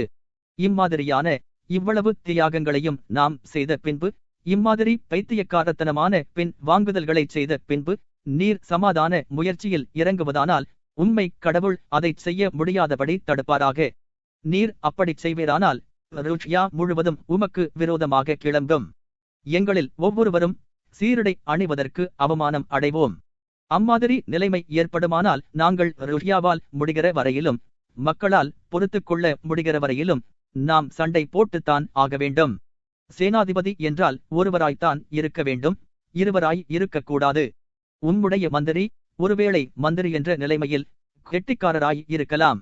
ஆனால் ஒரு ஜெனரல் என்ற முறையில் அவர் கெட்டவர் என்பது மட்டுமல்ல, வெறுக்கத்தக்கவராகவும் இருக்கிறார். என்றாலும் இந்த நாடு முழுவதினுடைய தலை விதியை அவரிடம் ஒப்படைத்திருக்கிறார்கள். நான் உண்மையிலேயே எரிச்சலினால் வெகுண்டிருக்கிறேன். நான் இம்மாதிரி தைரியமாக எழுதுவதற்காக என்னை மன்னிப்பீராக. சமாதானம் வேண்டுமென்று யாராவது சொல்லுவாரானால், அந்த மந்திரிதான் இராணுவத்தை நடத்த வேண்டுமென்று சொல்லுவாரானால், அவர் நமது சக்கரவர்த்தி மீது பிரியம் இல்லாதவர், நாம் எல்லோரும் நாசமாகிவிட வேண்டும் என்று நினைக்கிறவர் என்பது தெளிவான விஷயம். ஆகவே வெளிப்படையாக நான் உமக்கு எழுதுகிறேன், தற்காப்பு படையை ஏற்படுத்துவீர்களாக. ஏனென்றால் இந்த மந்திரி நமது நாட்டுக்குள் நுழைந்தவர்களை மிகுந்த சாமர்த்தியமான வழியில் மாஸ்கோவுக்கு அழைத்துச் செல்லுகிறார். சக்கரவர்த்தியின் மெய்காப்பாளரான வால்ஜாகன் என்பவர் மீது இராணுவம் முழுவதுமே சந்தேகம் கொண்டிருக்கிறது. அவர் நெப்போலியனுடைய மனிதரை ஒழிய நம்முடையவர் அல்ல என்று சொல்லப்படுகிறது. அவர்தான் இப்போதும் நமது மந்திரிக்கு ஆலோசனை கூறுகிறவராய் இருக்கிறார். நான் அவரிடம் மரியாதையாய் இருப்பது மட்டுமல்ல, ஒரு சிப்பாயைப் போல பதவியில் நான் அவருக்கு மூத்தவராய் இருந்த போதிலும் நான் அவருடைய உத்தரவுகளுக்கு கீழ்ப்படுகிறேன். அது மிகவும் கஷ்டமானது. என்னுடைய நன்மையாளரும் என்னுடைய சக்கரவர்த்தியுமாகிய வருக்காக நான் பணிந்து போகிறேன். நம்முடைய சிறந்த இராணுவத்தை அம்மாதிரி ஒரு நபரிடம் சக்கரவர்த்தி ஒப்படைத்திருப்பதற்காகத்தான் நான் மிகவும் வருந்துகிறேன். நம்முடைய துருப்புகள் பின் வாங்கிக் கொண்டு போவதால் களைப்படைந்தவர்களும் ஆஸ்பத்திரியில் விடப்பட்டவர்களுமாக 15,000 பேருக்கு மேல் தங்கி நின்றுவிட்டார்கள். நாம் எதிரியை தாக்கியிருந்தால் இம்மாதிரி ஏற்பட்டிருக்காது. கடவுளுக்காக நான் கேட்பதற்கு நீர் எனக்கு சொல்லும். நம்முடைய இனிய வீரமுள்ள தந்தை நாட்டை இம்மாதிரி நீசர்களுக்கு எதற்காக விட்டு வரவேண்டும்? அப்படிச் செய்து நம்முடைய பிரஜைகளிடம் வெறுப்பையும் அவமானத்தையும் ஏன் ஏற்படுத்த வேண்டும்? நாம் எதற்காக பீதி கொள்ள வேண்டும்? நாம் எதற்காக பயப்பட வேண்டும்? அந்த மந்திரி இப்படியும் அப்படியும் ஊசலாடிக்கொண்டு இருப்பதற்கோ, அல்லது அவர் ஒரு கோழை, புத்தி இல்லாதவர், நேராகச் செய்ய முடியாதவர் என்பதற்கோ, அல்லது மற்ற எல்லா கெட்ட குணங்களையும் கொண்டிருக்கிறார் என்பதற்கோ என்னை குறை கூற முடியாது. ஆனால் நமது இராணுவம் பூராவும் கதறுகிறது, அவர் மீது தங்களுடைய சாபங்களை குவிக்கிறது. 10.6 18-12 ஆம் வருஷத்திலும் பேசி வந்தார்கள். பிரான்சுடன் நமக்கு ஏற்பட்ட மனஸ்தாபத்தைக் கண்டு அவர்கள் வருந்தினார்கள். அப்பொழுதே சமாதான உடன்படிக்கை செய்து அந்த மனித வாழ்க்கையின் அற்புதத்தை காட்டக்கூடிய எண்ணற்ற பிரிவுகள் இருந்தாலும் அவைகளை எல்லாம் 2 பிரிவுகளில் அடக்கிவிடலாம். அதாவது யதார்த்தம் என்பது ஒரு பிரிவு, சம்பிரதாயம் என்பது மற்றொரு பிரிவு. இந்த சம்பிரதாயம் என்ற பிரிவில் கிராம, தேச, மாகாண, இன்னும் மாஸ்கோ வாழ்க்கையில் இருந்தும் பிரித்து காட்டக்கூடிய பீட்டர்ஸ்பர்க்கின் வாழ்க்கையை சேர்க்கலாம். முக்கியமாக அங்குள்ள வரவேற்பு மண்டபங்களை சேர்த்துக் கொள்ளலாம். அந்த வரவேற்பு மண்டபங்களின் வாழ்க்கை மாறாமல் இருக்கிறது. 18.05 ஆம் வருஷத்தில் இருந்து நாம் முதலில் சமாதானம் செய்து பின்னால் மீண்டும் போனமார்ட்டுடன் சண்டை போட்டு அரசியல் சட்டங்களை மீண்டும் மீண்டும் ஆக்கியும் அழித்தும் வந்திருக்கிறோம். என்றாலும் அன்னா பாவ்லாவ்னாவினுடையவும் ஹெலனுடையவும் வரவேற்பு மண்டபங்கள் 7 வருஷங்களுக்கு முன்பாகவும் 5 வருஷங்களுக்கு முன்பாகவும் எப்படி இருந்தனவோ அப்படியேதான் இருக்கின்றன. அன்னா பாவ்லாவ்னாவினுடைய வரவேற்பு மண்டபத்தில் முன்போலவே போனபார்ட்டின் வெற்றிகளைப் பற்றி குழப்பமுற்ற மனதோடு பேசிக் கொண்டிருந்தார்கள். அந்த வெற்றிகளிலும் ஐரோப்பிய மன்னர்கள் போனபார்ட்டிடம் அடிபணிந்திருப்பதிலும் ஒரு துவேஷமான சூழ்ச்சியை அவர்கள் கண்டார்கள். அதாவது ருஷ்ய ராஜ வட்டாரத்துக்கு கவலையையும் மன கஷ்டத்தையும் கொடுக்க வேண்டும் என்ற ஒரே நோக்கத்தோடுதான் அந்த துவேஷமான சூழ்ச்சி நடப்பதாக கண்டார்கள். ருஷ்ய ராஜ வட்டாரத்துக்கு அன்னா பாவ்லாவ்னாதான் இந்த வரவேற்பு மண்டபத்திற்கு பிரதிநிதியாய் விளங்கினாள். ஹெலனுடைய வரவேற்பு மண்டபத்திற்கு ரும்பான்ஷேவ் அடிக்கடி விஜயம் செய்து குரவப்படுத்தி வந்தார். ஒரு பிரமாதமான புத்திசாலியான பெண் என்று ஹெலனை அவர் கருதி வந்தார். அந்த வரவேற்பு மண்டபத்தில் 18.08 வருஷத்தில் பிரெஞ்சுக்காரர்களை ஒரு பெரிய சமுதாயம் என்றும் நெப்போலியனை பெரிய மனிதர் என்றும் எப்படி பேசி வந்தார்களோ அதே மாதிரி அதே களிப்போடு இந்த சேனாதிபதியாக நியமிக்கலாம் என்றும் எல்லா தகுதிகளும் அவரிடம் இருக்கின்றன என்றும் அவர் சொன்னார்.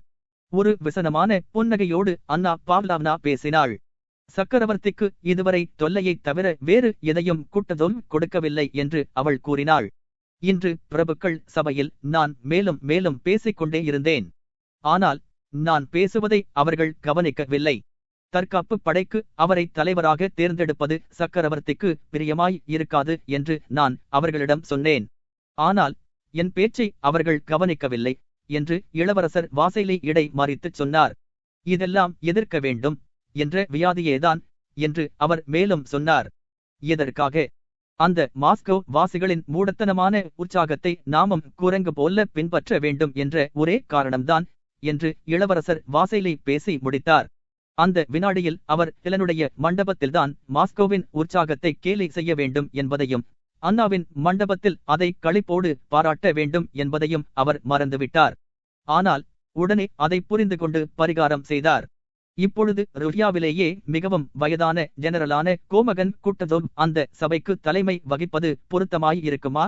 அவர் எடுத்துக்கொள்ளும் சிரமத்திற்காக அவருக்கு கிடைக்கப் போவது எதுவுமே இல்லை. ஒரு குதிரை மீது ஏற முடியாத ஒருவரை, கொன்சில் கூட்டங்களில் தூங்கி விழுகிற ஒருவரை, மிகவும் மோசமான ஒழுக்கங்களை கொண்ட ஒருவரை எப்படி அவர்களால் சேனாதிபதியாக நியமிக்க முடியும்? புக்காரஸ் நகரில் அவர் மிகச் சிறந்த புகழை பெற்றுவிட்டார். ஒரு ஜெனரல் என்கிற முறையில் அவருடைய தகுதியைப் பற்றி நான் பேசவில்லை. இப்பொழுதுள்ள நிலைமையைப் போன்ற ஒரு நிலைமையில் ஒரு சக்தியற்ற வயோதிக குருட்டு மனிதரை, அநேகமாய் குருடாய் விட்ட ஒரு மனிதரை எப்படி அவர்கள் நியமிக்க முடியும்? ஒரு குருடரை ஜெனரலாக நாம் பெறுவது மிகச் சிறந்த விஷயம்தான். அவரால் எதையும் பார்க்க முடியாது. குருடனுடைய செய்கையை காட்டுவதற்காகவா? அவரால் பார்க்கவே முடியாது.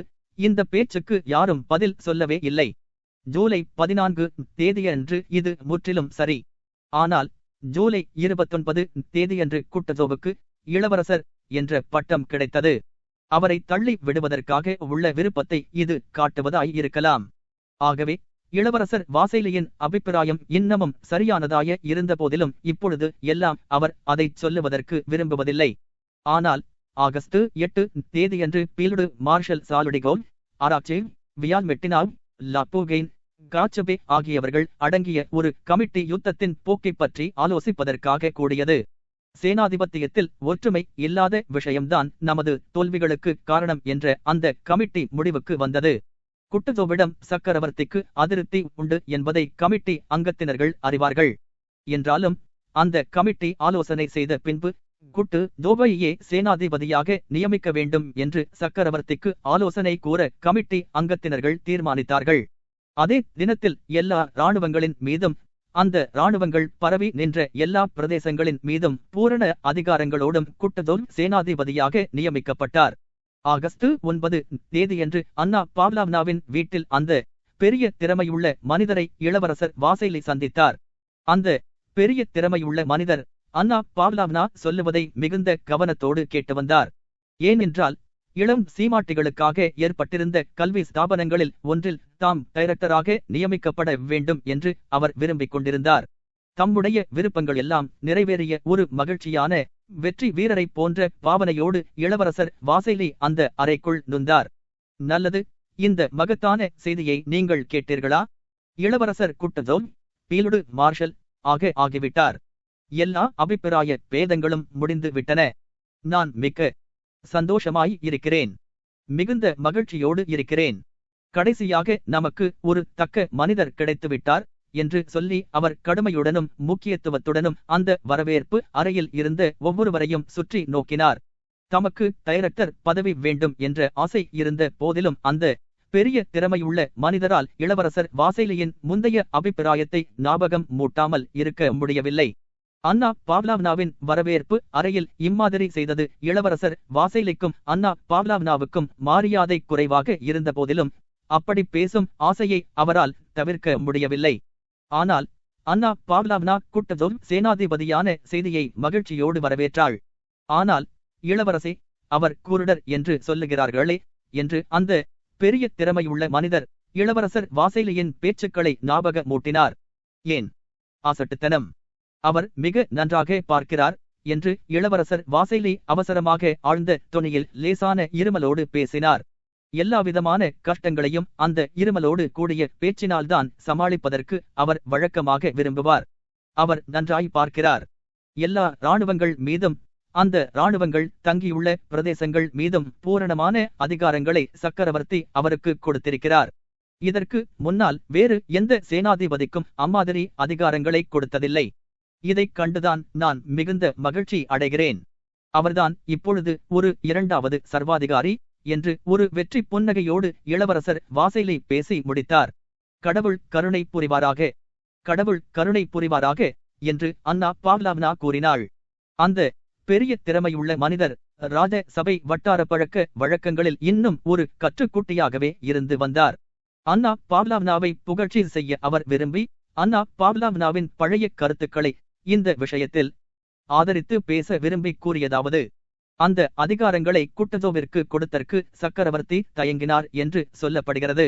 குட்டசோவிடம் அவர், உம்முடைய சக்கரவர்த்தியும் உம்முடைய தந்தை நாடும் இந்த குரவத்தை உமக்கு அளிக்கிறது என்று கூறினார். அப்படிச் சொல்லியபோது, வாகாண்டே என்ற கதையை ஒரு பெண்ணுக்குச் சொன்னால் அவள் எப்படி நாணி முகம் சிவப்பாளோ அதே மாதிரி சக்கரவர்த்தியும் இருந்தார் என்று சொல்லப்படுகிறது. ஒருவேளை அந்த பேச்சில் அவருடைய இருதயம் சம்பந்தப்படாமல் இருந்திருக்கலாம் என்று அன்னா பாவ்லாவ்னா சொன்னாள். இல்லை இல்லை என்று உற்சாகத்தோடு குட்டசோவை யாருக்கும் விட்டுக் கொடுக்காதவரை போல உணர்ச்சியோடு இளவரசர் வாசைலி பதில் அளித்தார். அவருடைய அபிப்பிராயத்தில் குட்டசோவ் எல்லாராலும் பாராட்டப்படுகிறவர் என்பது மட்டுமல்ல, அவரை ஒவ்வொருவரும் போற்றியும் வருகிறார்கள் என்று தோன்றியது. இல்லை, அது அசாத்தியம். நமது சக்கரவர்த்தி அவரை மிகவும் உயர்வாக முன்னால் பேசியிருக்கிறார். இளவரசர் குட்டசோவ் உண்மையான அதிகாரத்தை மேற்கொள்ளும்படியும் அவருக்கு யாரும் இடையூறு செய்யாமல் இருக்கும்படியும் கடவுள் அருள் புரிவாராக என்று அன்னா பாவ்லாவ்னா கூறினாள். யாரை அவள் குறிப்பிடுகிறாள் என்பதை உடனே அறிந்து கொண்டு இளவரசர் வாசைலி மெதுவாக குரலில் பேசினார்.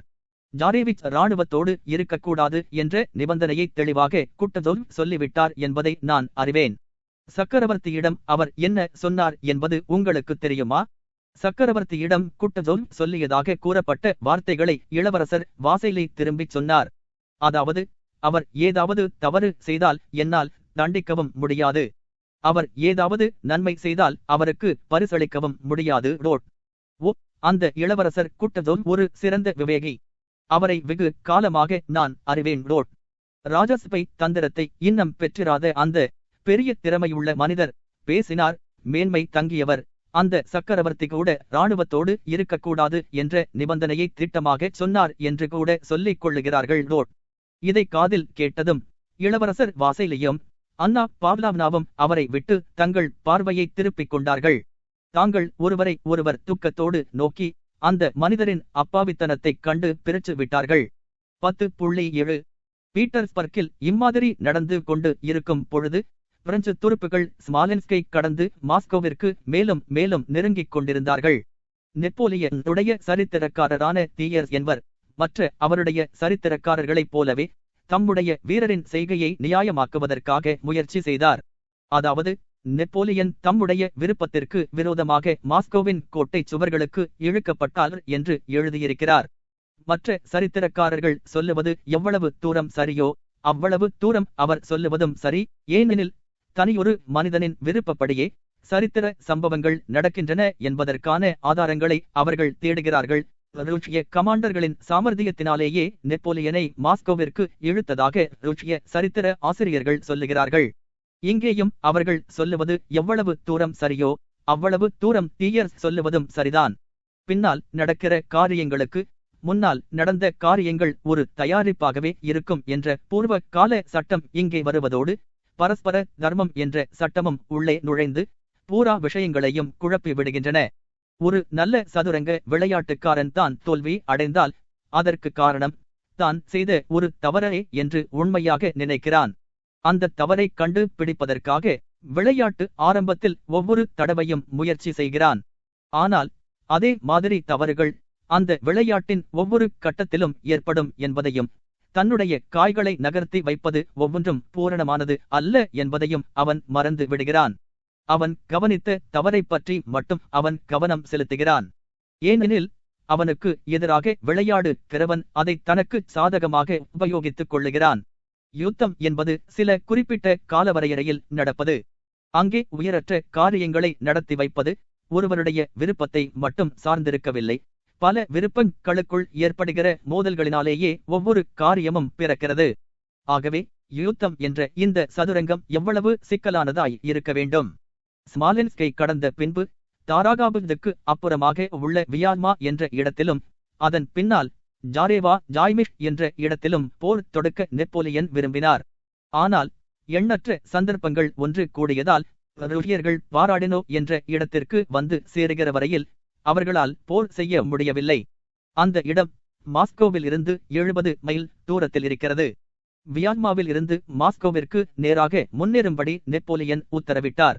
இந்த பெரிய ஏகாதிபத்தியத்தின் ஆசிய தலைவநகரான மாஸ்கோ, அலெக்சாண்டரின் மக்களுடைய பரிசுத்தமான நகரமான மாஸ்கோ, சீனர்களின் கோயில்களைப் போல தோற்றமளிக்கும் கணக்கற்ற மாதா கோயில்களை கொண்ட மாஸ்கோ நெப்போலியனுடைய மனோராஜய ஆசைக்கு ஓய்வையே கொடுக்கவில்லை.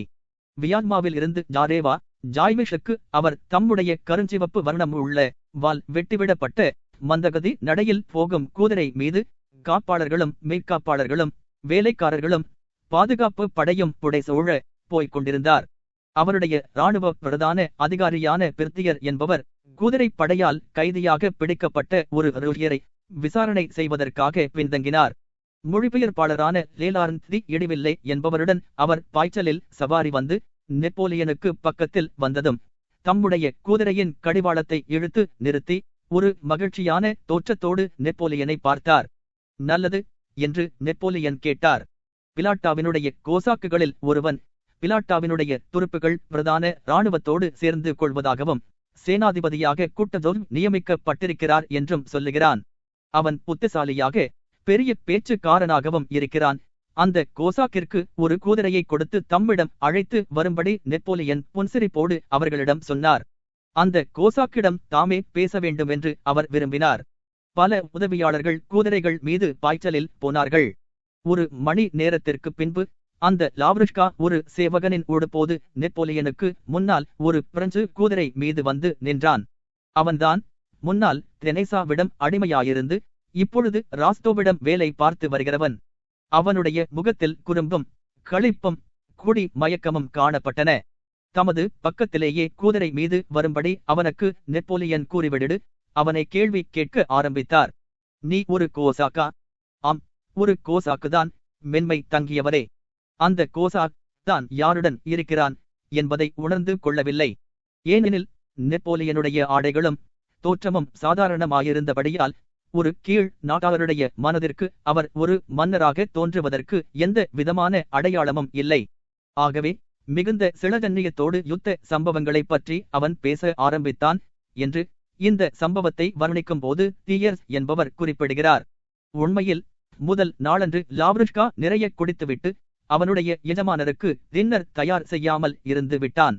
அவனை சவுக்கினால் அடித்து பக்கத்தில் உள்ள கிராமத்தில் இருந்து கோழிக்குஞ்சுகளை வாங்கி வரும்படி அனுப்பினார்கள். அங்கே அவன் கொள்ளை அடித்துக் கொண்டிருந்த போதுதான் பிரெஞ்சு துருப்புகள் வந்து அவனை கைது செய்தார்கள். ஒரு வெட்கங்கெட்ட முரட்டுத்தனமான அடிமைகளில் லாவ்ருஷ்காவும் ஒருவன். எல்லா விதமான அனுபவங்களும் அவனுக்கு உண்டு. ஒவ்வொரு காரியத்தையும் தந்திராகவும் அற்பத்தனமாகவும் செய்ய வேண்டியது அவசியம் என்று நினைப்பவர்களில் அவன் ஒருவன். தன்னுடைய எஜமானருக்கு எந்த விதமான சேவையையும் செய்வதற்கு தயாராய் இருப்பவர்களில் அவன் ஒருவன். எஜமானர்களின் கீழ்த்தரமான உணர்ச்சிகளை, முக்கியமாக தற்பெருமை, சிறுமைத்தனம் ஆகியவைகளை யூகித்து அறிந்து கொள்ளுவதில் அவன் நல்ல சமர்த்தன. தான் நெப்போலியனுடன் இருப்பதை அவன் அறிந்து கொண்டான். தனக்கு முன்னால் நிற்பவர் நெப்போலியன்தான் என்பதை சுலபமாக நிச்சயமாக அவன் அறிந்து கொண்டான். கொஞ்சம் கூட லாவ்ருஷ்கா வெட்கமடையவில்லை. தன்னுடைய பொது எஜமானரின் தயவை பெறுவதற்காக தன்னால் முடிந்த வரையில் முயற்சி செய்தான். இவர் நெப்போலியன்தான் என்பதை அவன் நன்றாய் அறிந்து கொண்டான். ராஸ்டோன்வோ அல்லது ஒரு சார்ஜன்ட் மேஜரோ கையில் கம்புகளை வைத்துக் கொண்டு எவ்வளவு தூரம் அவனை பயமுறுத்த முடியுமோ அதைவிட அதிகமாக நெப்போலியனுடைய பிரசன்னத்தால் செய்ய முடியாது என்பதை அவன் அறிவான். ஏனெனில் சார்ஜன்ட் மேஜரோ அல்லது நெப்போலியனோ பறித்துக் கொள்வதற்கு அவனிடம் எதுவும் இல்லை. ஆகவே அவன் பேசிக்கொண்டே போனான். சேவகர்களிடமிருந்து அவன் கேள்விப்பட்ட வதந்திகளையெல்லாம் அச்சமயம் கூறினான். அவைகளில் அநேகம் உண்மையானவை. போனபார்ட்டை தோற்கடிக்க முடியும் என்று ருஷ்யர்கள் நினைக்கிறார்களா, அல்லது தோற்கடிக்க முடியாதென்று நினைக்கிறார்களா என்று நெப்போலியன் அவனிடம் கேட்டபொழுது அவன் கண்களை இடுக்கிக் கொண்டு யோசித்து பார்த்தான். இந்த கேள்வியில் ஒரு ஆழ்ந்த தந்திரம் இருக்கிறது என்பதை அவன் கண்டான். அவன் மாதிரியுள்ள ஆட்கள் எல்லாருமே ஒவ்வொன்றிலும் தந்திரம் இருப்பதாகவே நினைப்பார்கள். ஆகவே அவன் முகத்தைச் சுளித்தான். உடனே பதில் சொல்லவில்லை. அது இம்மாதிரி இருக்கிறது. சீக்கிரமாக ஒரு யுத்தம் ஏற்படுமானால் உங்கள் கட்சி ஜெயிக்கும், அதுதான் சரி. ஆனால் 3 தினங்கள் கழிந்தால் அதற்கு பின்னால் அந்த யுத்தம் சீக்கிரமாக முடிவடையாது என்று அவன் சிந்தனையோடு பதில் கூறினான். இந்த பேச்சை நெப்போலியனுக்கு லேலார்ன் என்பவர் பின்வருமாறு புன்னகையோடு மொழிபெயர்த்துச் சொன்னார். 3 நாட்களுக்கு உள்ளாக யுத்தம் நடக்குமானால் பிரெஞ்சுக்காரர்கள் வெற்றி பெறுவார்கள். பின்னால் நடக்குமானால் என்ன நேரும் என்பதை கடவுளே அறிவார். நெப்போலியன் மிகுந்த நல்ல சுபாவத்தில் இருந்தார் என்றாலும் இளநகை காட்டவில்லை. அந்த வார்த்தைகளை மீண்டும் சொல்லும்படி உத்தரவிட்டார். லாவ்ருஷ்கா இதை கவனித்தான். அவரை இன்னும் குஷிப்படுத்த நினைத்து நெப்போலியன் யார் என்பதை தெரியாதவன் போல் பாசாங்கு செய்தான். உங்களிடம் போனபார் இருக்கிறார் என்பதை நாங்கள் அறிவோம். உலகத்தில் ஒவ்வொருவரையும் அவர் தோற்கடித்திருக்கிறார். ஆனால் எங்களை பொறுத்தவரையில் நாங்கள் வேறு விதம் என்று அவன் சொன்னான். இந்த தேசாபிமான ஜம்பம் கடைசியில் அவன் வாயிலிருந்து எப்படி வெளி வந்தது என்பதையோ, ஏன் வெளி வந்தது என்பதையோ அவன் அறியான். இந்த வார்த்தைகளை மொழிபெயர்ப்பாளர் மொழிபெயர்த்துச் சொன்னார். கடைசி வாக்கியத்தை மட்டும் அவர் விட்டுவிட்டார். போனபார் புன்னகை கொண்டார். அந்த மகத்தான கேள்வி கேட்பவரை அந்த வாலிப கோசா புன்முறுவல் செய்யும்படி செய்தான் என்று சரித்திரக்காரரான தீயர் சொல்லுகிறார். முனமாக சில அடிகள் சவாரி போனதும் நெப்போலியன் நமக்கு பின்னால் வந்து கொண்டிருந்த பிர்த்தியர் என்பவரை பார்த்து அந்த லாவ்ருஷ்கா சக்கரவர்த்தியுடன் பேசிக் கொண்டிருக்கிறான் என்பதை சொல்லும்படியும் அதனால் அவனுக்கு ஏற்படுகிற உணர்ச்சிகளை கவனிக்க வேண்டுமென்றும் கூறினார். பைராமிட்டுகளில் தமது வெற்றிகரமான அழியாத பெயரை பதித்தவரான அதே சக்கரவர்த்தியிடம் இந்த சமவெளியைச் சேர்ந்தவன் பேசிக் கொண்டிருக்கிறான் என்பதை அவன் அறிந்தால் அவனுடைய உணர்ச்சிகள் எம்மாதிரி இருக்கும் என்பதை அறிய தாம் விரும்புவதாக பிர்த்தியரிடம் நெப்போலியன் கூறினார். இந்த விஷயம் லாவ்ருஷ்காவுக்கு கூறப்பட்டது. தன்னை குழப்பமடையச் செய்வதற்காகவே இம்மாதிரி செய்கிறார்கள் என்பதையும், தான் பயந்து போக வேண்டும் என்று நெப்போலியன் விரும்புகிறார் என்பதையும் லாவ்ருஷ்கா அறிந்தும் கொண்டு தனது புதிய எஜமானர்களை திருத்தி செய்வதற்காக தான் ஆச்சரியமடைந்து ஆச்சரியத்தால் அடிபட்டவன் போல பாசாங்கு செய்து கண்களை விரிய திறந்தான். அவனை சவுக்கால் அடிக்கும் பொழுது அவன் முகத்தில் எம்மாதிரி தோற்றம் காணப்படுமோ அதே தோற்றத்தை இப்பொழுதும் மேற்கொண்டான். நெப்போலியனின் மொழிபெயர்ப்பாளர் சொல்லி முடித்ததும் அந்த கோசா திகைப்பினால் பீடிக்கப்பட்டு ஒரு வார்த்தையை கூட அவன் பேசவில்லை. ஆனால் கிழக்கேயுள்ள அந்த சமவெளியை கடந்து புகழ் பரவி நின்ற அந்த வெற்றி வீரரை தமது கண்களால் குத்திட்டு பார்த்து கொண்டே சவாரி போனான். அவனுடைய வாய்ச்சாலகமெல்லாம் திடீரென்று நின்றது. அதற்கு பதிலாக வெகுளித்தனம் இல்லாத அமைதியான பயபக்தியே அவனிடம் காணப்பட்டது. அந்த கோசாக்கிற்கு ஒரு வெகுமதி அளித்துவிட்டு பறவைகளை அவைகளுடைய சொந்த வயல்களில் கொண்டு விடுவதைப் போல அவனையும் விடுதலை செய்தார் என்று தீயர் சொல்லுகிறார். அவருடைய மனக்கண் முன்பு கவர்ச்சியாய் நின்ற அந்த மாஸ்கோவை பற்றி கனவு கண்டுகொண்டே நெப்போலியன் மேலே சவாரி செய்தார். அதனுடைய சொந்த வயல்களில் கொண்டு விடப்பட்ட அந்த பறவை நம்முடைய காவல் முகாமிற்கு பாய்ச்சலில் வந்தான். வருகிற வழியில் தன்னுடைய தோழர்களுக்கு சொல்லுவதற்காக நடக்காத விஷயங்களை எல்லாம் மனதில் உற்பத்தி செய்து கொண்டு வந்தான். உண்மையில் நடந்த விஷயங்களை அவன் சொல்ல விரும்பவில்லை. ஏனெனில் அவையெல்லாம் சொல்லுவதற்கு தகுந்தவையல்ல என்று அவனுக்கு தோன்றின. அவன் கோசாக்குகளை சந்தித்தான். பிலாட்டாம் படைப்பிரிவோடு சேர்ந்து வேலை செய்யும் பட்டாளத்தை பற்றி விசாரித்தான். மாலையில் யாங்கோவா என்ற இடத்தில் முகாம் போட்டிருந்த தன்னுடைய எஜமானர் நிக்கலஸ் ராஸ்டோவை கண்டான். இலைனோடு பக்கத்து கிராமங்களை சுற்றி பார்த்து வருவதற்காக ராஸ்டோவ் அப்பொழுதுதான் குதிரை மீது ஏறிக்கொண்டிருந்தார். அவனை மற்றொரு குதிரை மீது ஏறிக்கொள்ளும்படி சொல்லி அவனையும் தம்முடனேயே அழைத்துச் சென்றார். 10.8 இளவரசி மேரி மாஸ்கோவில் இல்லை. ஆனால் இளவரசர் ஆண்ட்ரூ யூகித்தபடி அபாயமான இடத்திலிருந்து அவள் வெளியேறிவிட்டாள். ஸ்மாலென்ஸ் நகரிலிருந்து அல்பாட்டிச் திரும்பிய பின்பு கனவில் இருந்து திடீரென்று விழித்தவரைப் போல வயோதிக இளவரசர் காணப்பட்டார். கிராமங்களில் இருந்து பாதுகாப்புக்காக படை திரட்டி ஆயுத பாணிகளாக்க வேண்டுமென்று அவர் உத்தரவிட்டார். சோனாதிபதிக்கு ஒரு கடிதம் எழுதினார். தாம் பாலுடு ஹில்ஸ் மாளிகையிலேயே கடைசி வரையில் இருந்து அதை பாதுகாக்க தாம் தீர்மானித்திருப்பதாக அக்கடிதத்தில் குறிப்பிட்டிருந்தார். பாலுடு ஹில்ஸ் மாளிகையை பாதுகாப்பதற்கு வேண்டிய நடவடிக்கைகளை எடுப்பதையோ எடுக்காமல் இருப்பதையோ சேனாதிபதியின் விருப்பத்திற்கு விட்டு விட்டதாக அக்கடிதத்தில் மேலும் தெரிவித்தார். ருஹியாவின் பழைய ஜெனரல்களில் ஒருவர் கைதியாகவோ கொல்லப்படவோ பாலுடு ஹில்ஸில் ஏற்படலாமென்றும் அவர் கூறினார். தாம் கடைசி வரையில் பாலுடு ஹில்ஸிலேயே இருக்கப் போவதாக தமது குடும்பத்தாரிடமும் அறிவித்தார். தாம் மட்டும் அங்கே இருந்து கொண்டு இளவரசியையும் தெர்சலெஸையும் குஞ்சு இளவரசரையும் பாகுசாரவா என்ற இடத்திற்கு முதலில் போகும்படியும் அங்கிருந்து பின்னால் மாஸ்கோவிற்கு போகும்படியும் அவர் உத்தரவு கொடுத்தார். ஒன்றும் செய்யாமல் சும்மா இருந்தவர் திடீரென்று தூக்கம் கூட இல்லாமல் தனது தந்தை கடுமையாக வேலை செய்வதைக் கண்டு இளவரசி மேரி பீதி அடைந்தாள். அவரை தனியாக விட்டு போக அவளால் முடியவில்லை. ஆகவே தனது வாழ்க்கையிலேயே முதல் தடவையாக அவருடைய உத்தரவை மீறி நடக்கத் துணிந்தாள். அவள் மட்டும் அதை விட்டு போக மறுத்தாள். அவளுடைய தந்தையின் கோபம் அவள் மீது ஒரு பயங்கரமான புயல் காற்றைப் போல வீசியது. அவளுக்கு அவர் செய்த அநியாயங்கள் ஒவ்வொன்றையும் மீண்டும் செய்ய ஆரம்பித்தார். தம்மை அவள்தான் உடல் மெலியும்படி செய்தாள் என்றும் தனது குமாரருடன் சண்டை போடும்படி செய்தாள் என்றும் தம்மீது ஆபாசமான சந்தேகங்கள் கொண்டிருந்தாள் என்றும் தம்முடைய வாழ்க்கையை கெடுப்பது ஒன்றையே அவளுடைய வாழ்க்கையின் லட்சியமாக கொண்டிருக்கிறாள் என்றும் அவளை குற்றம் சாட்டி தமது படிப்பு அறையிலிருந்து அவர் விரட்டினார். அப்படி விரட்டும்போது அவள் அந்த ஊரை விட்டு போகாவிட்டால் அதை பற்றி அவருக்கு கவலையில்லை என்றும் சொன்னார். அவள் உயிரோடு இருக்கிறாள் என்பதை நினைத்து பார்க்கக்கூட அவருக்கு விருப்பமில்லை என்றும் அவருடைய கண் முன்பாக அவள் இனி வரவேண்டாம் என்றும் அவர் எச்சரிக்கை செய்தார். பலவந்தமாக அவளை பாலுடு ஹில்ஸில் இருந்து வெளியேற்றி விடுவார்களோ என்று அவள் பயந்தாள். அம்மாதிரி அவள் உத்தரவு எதுவும் கொடுக்காமல் தம்மை பார்க்க வேண்டாம் என்று மட்டும் சொல்லியதைக் கேட்டு இளவரசி மேரி மகிழ்ச்சி கொண்டாள். அவருடைய உள்ளத்தின் ஆழத்தில் அவள் அதை விட்டு போகாமல் அங்கேயே தங்கியிருக்கிறார் என்பதைக் கேட்டு சந்தோஷம் அடைந்து கொண்டிருப்பதற்கு அது ஒரு ஆதாரம் என்பதை அவள் அறிவாள். குஞ்சு நிக்கலஸ் புறப்பட்டு போன மறுநாள் காலையில் வயோதிக இளவரசர் தமது சீருடையை அணிந்து சேனாதிபதியை பார்த்து வருவதற்கு தயாரானார். அவருடைய வண்டி ஏற்கனவே வாசலில் நின்று கொண்டிருந்தது. சீருடை அணிந்து வீட்டை விட்டு வெளியில் போவதை இளவரசி மேரி பார்த்தாள். தமது பதக்கங்களை எல்லாம் அணிந்து கொண்டு தோட்டத்தில் ஆயுதபாணிகளாக அணிவகுத்து நிற்கும் விவசாயிகளையும் வீட்டு வேலைக்கார அடிமைகளையும் பார்வையிடுவதற்காக தோட்டத்தின் வழியாக அவர் போனார். ஜன்னலில் அவள் உட்கார்ந்து கொண்டு தோட்டத்தில் இருந்து வந்து கொண்டிருக்கும் அவருடைய குரலை கேட்டுக் கொண்டிருந்தாள். திடீரென்று வீதியுற்ற முகங்களோடு பல மனிதர்கள் சாலை வழியாக ஓடி வந்தார்கள். முற்ற மண்டபத்திற்கு இளவரசி மேரோடி அங்கிருந்த பூச்செடிகளின் பாதை வழியாக சாலைக்கு ஓடினாள்.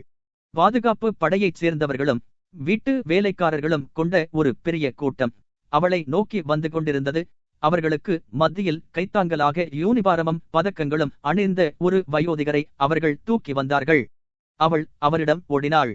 சூரிய வெளிச்சம் சாலையில் உள்ள எலுமிச்சை மரங்களின் நிழலுக்கு ஊடே சிறு சிறு வட்டங்களாக விழுந்து கொண்டிருந்தது. இதனால் அவருடைய முகத்தில் என்ன மாறுதல் ஏற்பட்டிருக்கிறது என்பதை அவளால் நிச்சயமாய் அறிந்து கொள்ள முடியவில்லை. அவள் பார்த்ததெல்லாம் கடுமையான உறுதியான தோற்றம் கொண்டிருந்த அவர் இப்பொழுது பணிவும் பீதியும் கொண்ட தோற்றங்களோடு காணப்பட்டார் என்பதேயாகும். தமது குமாரியை பார்த்ததும் தமது உபயோகமில்லாத உதடுகளை அசைத்து ஒரு கரகரப்பான சப்தத்தை உண்டு பண்ணினார். அவர் என்ன கேட்கிறார் என்பதை அதிலிருந்து அறிந்து கொள்வது அசாத்தியமாயிருந்தது. அவரை தூக்க அவருடைய படிப்பு அறைக்கு கொண்டு போனார்கள். சமீப காலத்தில் அவர் எந்த சோபாவைக் கண்டு பயந்து கொண்டிருந்தாரோ அதில் அவரை கிடத்தினார்கள். அன்றிரவே டாக்டர் வரவழைக்கப்பட்டார். அவரிடமிருந்து சிறிது இரத்தத்தை அவர் வெளிப்படுத்தினார். வயோதிக இளவரசருக்கு வலது பக்கமாக பக்கவாதம் பீடித்திருப்பதாக டாக்டர் சொன்னார். பாலுடு ஹில்ஸில் தங்கியிருப்பது வரவர அபாயகரமாயிருந்தது. ஆகவே மறுநாள் அவர்கள் வயோதிக இளவரசரோடு பாகுசாரவா எஸ்டேட்டிற்கு போனார்கள். டாக்டரும் கூடவே போனார். அவர்கள் பாகுசாரவா போய் சேர்ந்த பொழுது அதற்கு முன்பாகவே தெர்சலெஸும் குஞ்சு இளவரசரும் அதை விட்டு மாஸ்கோவிற்கு புறப்பட்டு விட்டார்கள். இளவரசர் ஆண்ட்ரு புதிதாய் பாகுசாரவாவில் கட்டிய வீட்டில் 3 வாரங்களாக வயோதிக இளவரசர் பக்கவாதத்தினால் படுத்த படுக்கையாயிருந்தார். குணமாகவோ அல்லது வியாதி அதிகமாகவோ இல்லாமல் ஒரே மாதிரியாக நிலைமை இருந்து வந்தது. அவருக்கு பிரக்னை இல்லை. ஒரு கோணலான பிரேதத்தைப் போல அவர் படுத்திருந்தார். இடைவிடாமல் எதையோ முனங்கிக் கொண்டும் அவருடைய புருவங்களையும் உதடுகளையும் சுளித்துக் கொண்டும் இருந்தார். அவரைச் சுற்றி நடப்பவைகளை அவர் அறிந்து கொண்டிருக்கிறாரா இல்லையா என்பதைச் சொல்ல முடியாது. ஒன்று மட்டும் நிச்சயம். அதாவது, அவர் எதையோ சொல்லுவதற்காக துடித்துக் கொண்டிருக்கிறார். ஆனால் அது என்னது என்பதை ஒருவராலும் சொல்ல முடியாது. வியாதி அடைந்த கிறுக்கு புத்தியுள்ள ஒருவர் சொல்ல விரும்பும் ஏதோ ஒரு விசித்திரமான விஷயமாக இருக்கலாம், அல்லது பொது நன்மையை பொறுத்த விஷயமாக இருக்கலாம், அல்லது குடும்பத்தை பொறுத்த விஷயமாக இருக்கலாம். இந்த பரபரப்புக்கு அர்த்தம் எதுவும் கிடையாதென்றும் உடல் கோளாறுகளினால் ஏற்படுவதாய் இருக்கலாம் என்றும் டாக்டர் சொன்னார். ஆனால் தன்னிடம் எதையோ அவர் சொல்ல விரும்புவதாக இளவரசி மேரி நினைத்தாள். ஏனெனில் அவருடைய பிரசன்னத்தில் இந்த பரபரப்பு அதிகரித்து வந்ததால் அவளுடைய அபிப்பிராயத்தை அது உறுதி செய்வதாய் இருந்தது. அவருக்கு உள்ளத்திலும் உடலிலும் கஷ்டமிருக்கிறது என்பது தெளிவாய் தெரிந்தது. அவர் இனி சுக்கியமடைவார் என்பதில் நம்பிக்கை இல்லை. அவர் பிரயாணம் செய்வதும் அசாத்தியமான காரியம். அவரை நடுத்தெருவில் சாகும்படி விட்டுவிடவும் முடியாது. அந்த முடிவு, அந்த கடைசி முடிவு வந்துவிட்டால் நல்லதல்லவா என்று இளவரசி மேரி சில சமயங்களில் நினைத்தாள். தூக்கமே இல்லாமல் இரவும் பகலும் அவரை கவனித்து வந்தாள். அவரிடம் அபிவிருத்தி அடையாளங்கள் தோன்றுகின்றனவா என்பதற்காக அவள் கவனிக்கவில்லை. அவருடைய முடிவு நெருங்கி வருவதற்கான அடையாளங்களை கண்டுபிடிக்கவே அவள் விரும்பினாள். இது பயங்கரமானது. இந்த உணர்ச்சி தன்னிடம் இருப்பதாக ஒப்புக்கொள்வதற்கு அவளுக்கு விசித்திரமாய் இருந்தது. என்றாலும் அந்த உணர்ச்சி அவளிடம் இருந்தது. அதைவிட பயங்கரமான விஷயம் அவளை பொறுத்தவரையில் அவளுக்கு தோன்றியது. ஏதோ ஒன்று நடக்கப் போகிறது என்ற நினைப்பில் அவள் அவரோடு தங்கியிருந்த போதும், அதற்கு பின்னால் அவளுடைய தந்தை அசுக்கியமான போதும் அவளுக்கு இந்த உணர்ச்சி தோன்றியது. அதாவது, தனது சொந்த விருப்பங்களும் நம்பிக்கைகளும் அவளிடம் மறைந்தோ தூங்கிக் கொண்டோ இருந்தவை இப்பொழுது மீண்டும் விழித்துக் கொண்டன. பல வருஷங்களாக அவள் மனதில் நுழையாமல் இருந்த எண்ணங்கள், தனது தந்தையின் பயத்திலிருந்து விடுபட்ட சுதந்திர வாழ்க்கையை பற்றிய எண்ணங்களும், காதலும் குடும்ப மகிழ்ச்சியும் கொண்ட எண்ணங்களும் இப்பொழுது அவளுடைய மனக்கண் முன்பாக தொடர்ச்சியாக சாத்தான் சோதனைகளைப் போல மிதந்து கொண்டே இருந்தது. அவைகளை அவள் ஒதுக்கி தள்ளினாலும் அவருக்கு பின்னால் அவளுடைய வாழ்க்கையை அவள் எப்படி அமைப்பாள் என்பதைப் பற்றிய கேள்விகள் அவளுக்கு தொடர்ந்து தோன்றிக் கொண்டே இருந்தன. இவையெல்லாம் சாத்தானின் சோதனைகள். இதை இளவரசி மேரியும் அறிவாள். அந்த சாத்தானுக்கு எதிரான ஆயுதம் என்பது பிரார்த்தனை ஒன்றுதான் என்பதையும் அவள் அறிவாள். அப்படியே அவள் பிரார்த்தனை செய்யவும் முயற்சித்தாள். பிரார்த்தனை செய்வதைப் போல ஒரு பாவனையை மேற்கொண்டு அங்கிருந்த தெய்வச் சிலைகளை நோக்கினாள். பிரார்த்தனை வார்த்தைகளையும் சொன்னாள். ஆனால் அவளால் பிரார்த்தனை செய்ய முடியவில்லை. மற்றொரு உலகத்தின் வாழ்க்கை கடுமையான சுதந்திரமான நடவடிக்கையுள்ள உலகம் இதுவரை அவளுக்கு இதம் செய்து வந்ததும், அவள் பிரார்த்தனை செய்து வந்ததுமான அந்த ஆத்மீக உலகத்தில் இருந்து முற்றிலும் மாறான மற்றொரு உலகம் அவளை பீடித்திருப்பதாக அவள் உணர்ந்தாள். அவளால் பிரார்த்தனை செய்ய முடியவில்லை. அழவும் முடியவில்லை. இகலோக கவலைகள் அவளை பற்றிக் கொண்டன. தொடரும். தயவு செய்து எங்களுடன் இணைந்து கொள்ளுங்கள், மற்றவர்களுடன் பகிர்ந்து கொள்ளுங்கள், செய்தி மணியை அழுத்துங்கள். உங்கள் ஆதரவு மட்டுமே இதை தொடர்வதற்கு ஊக்கமளிக்கும். அன்புடன், தியாகலிங்கம்.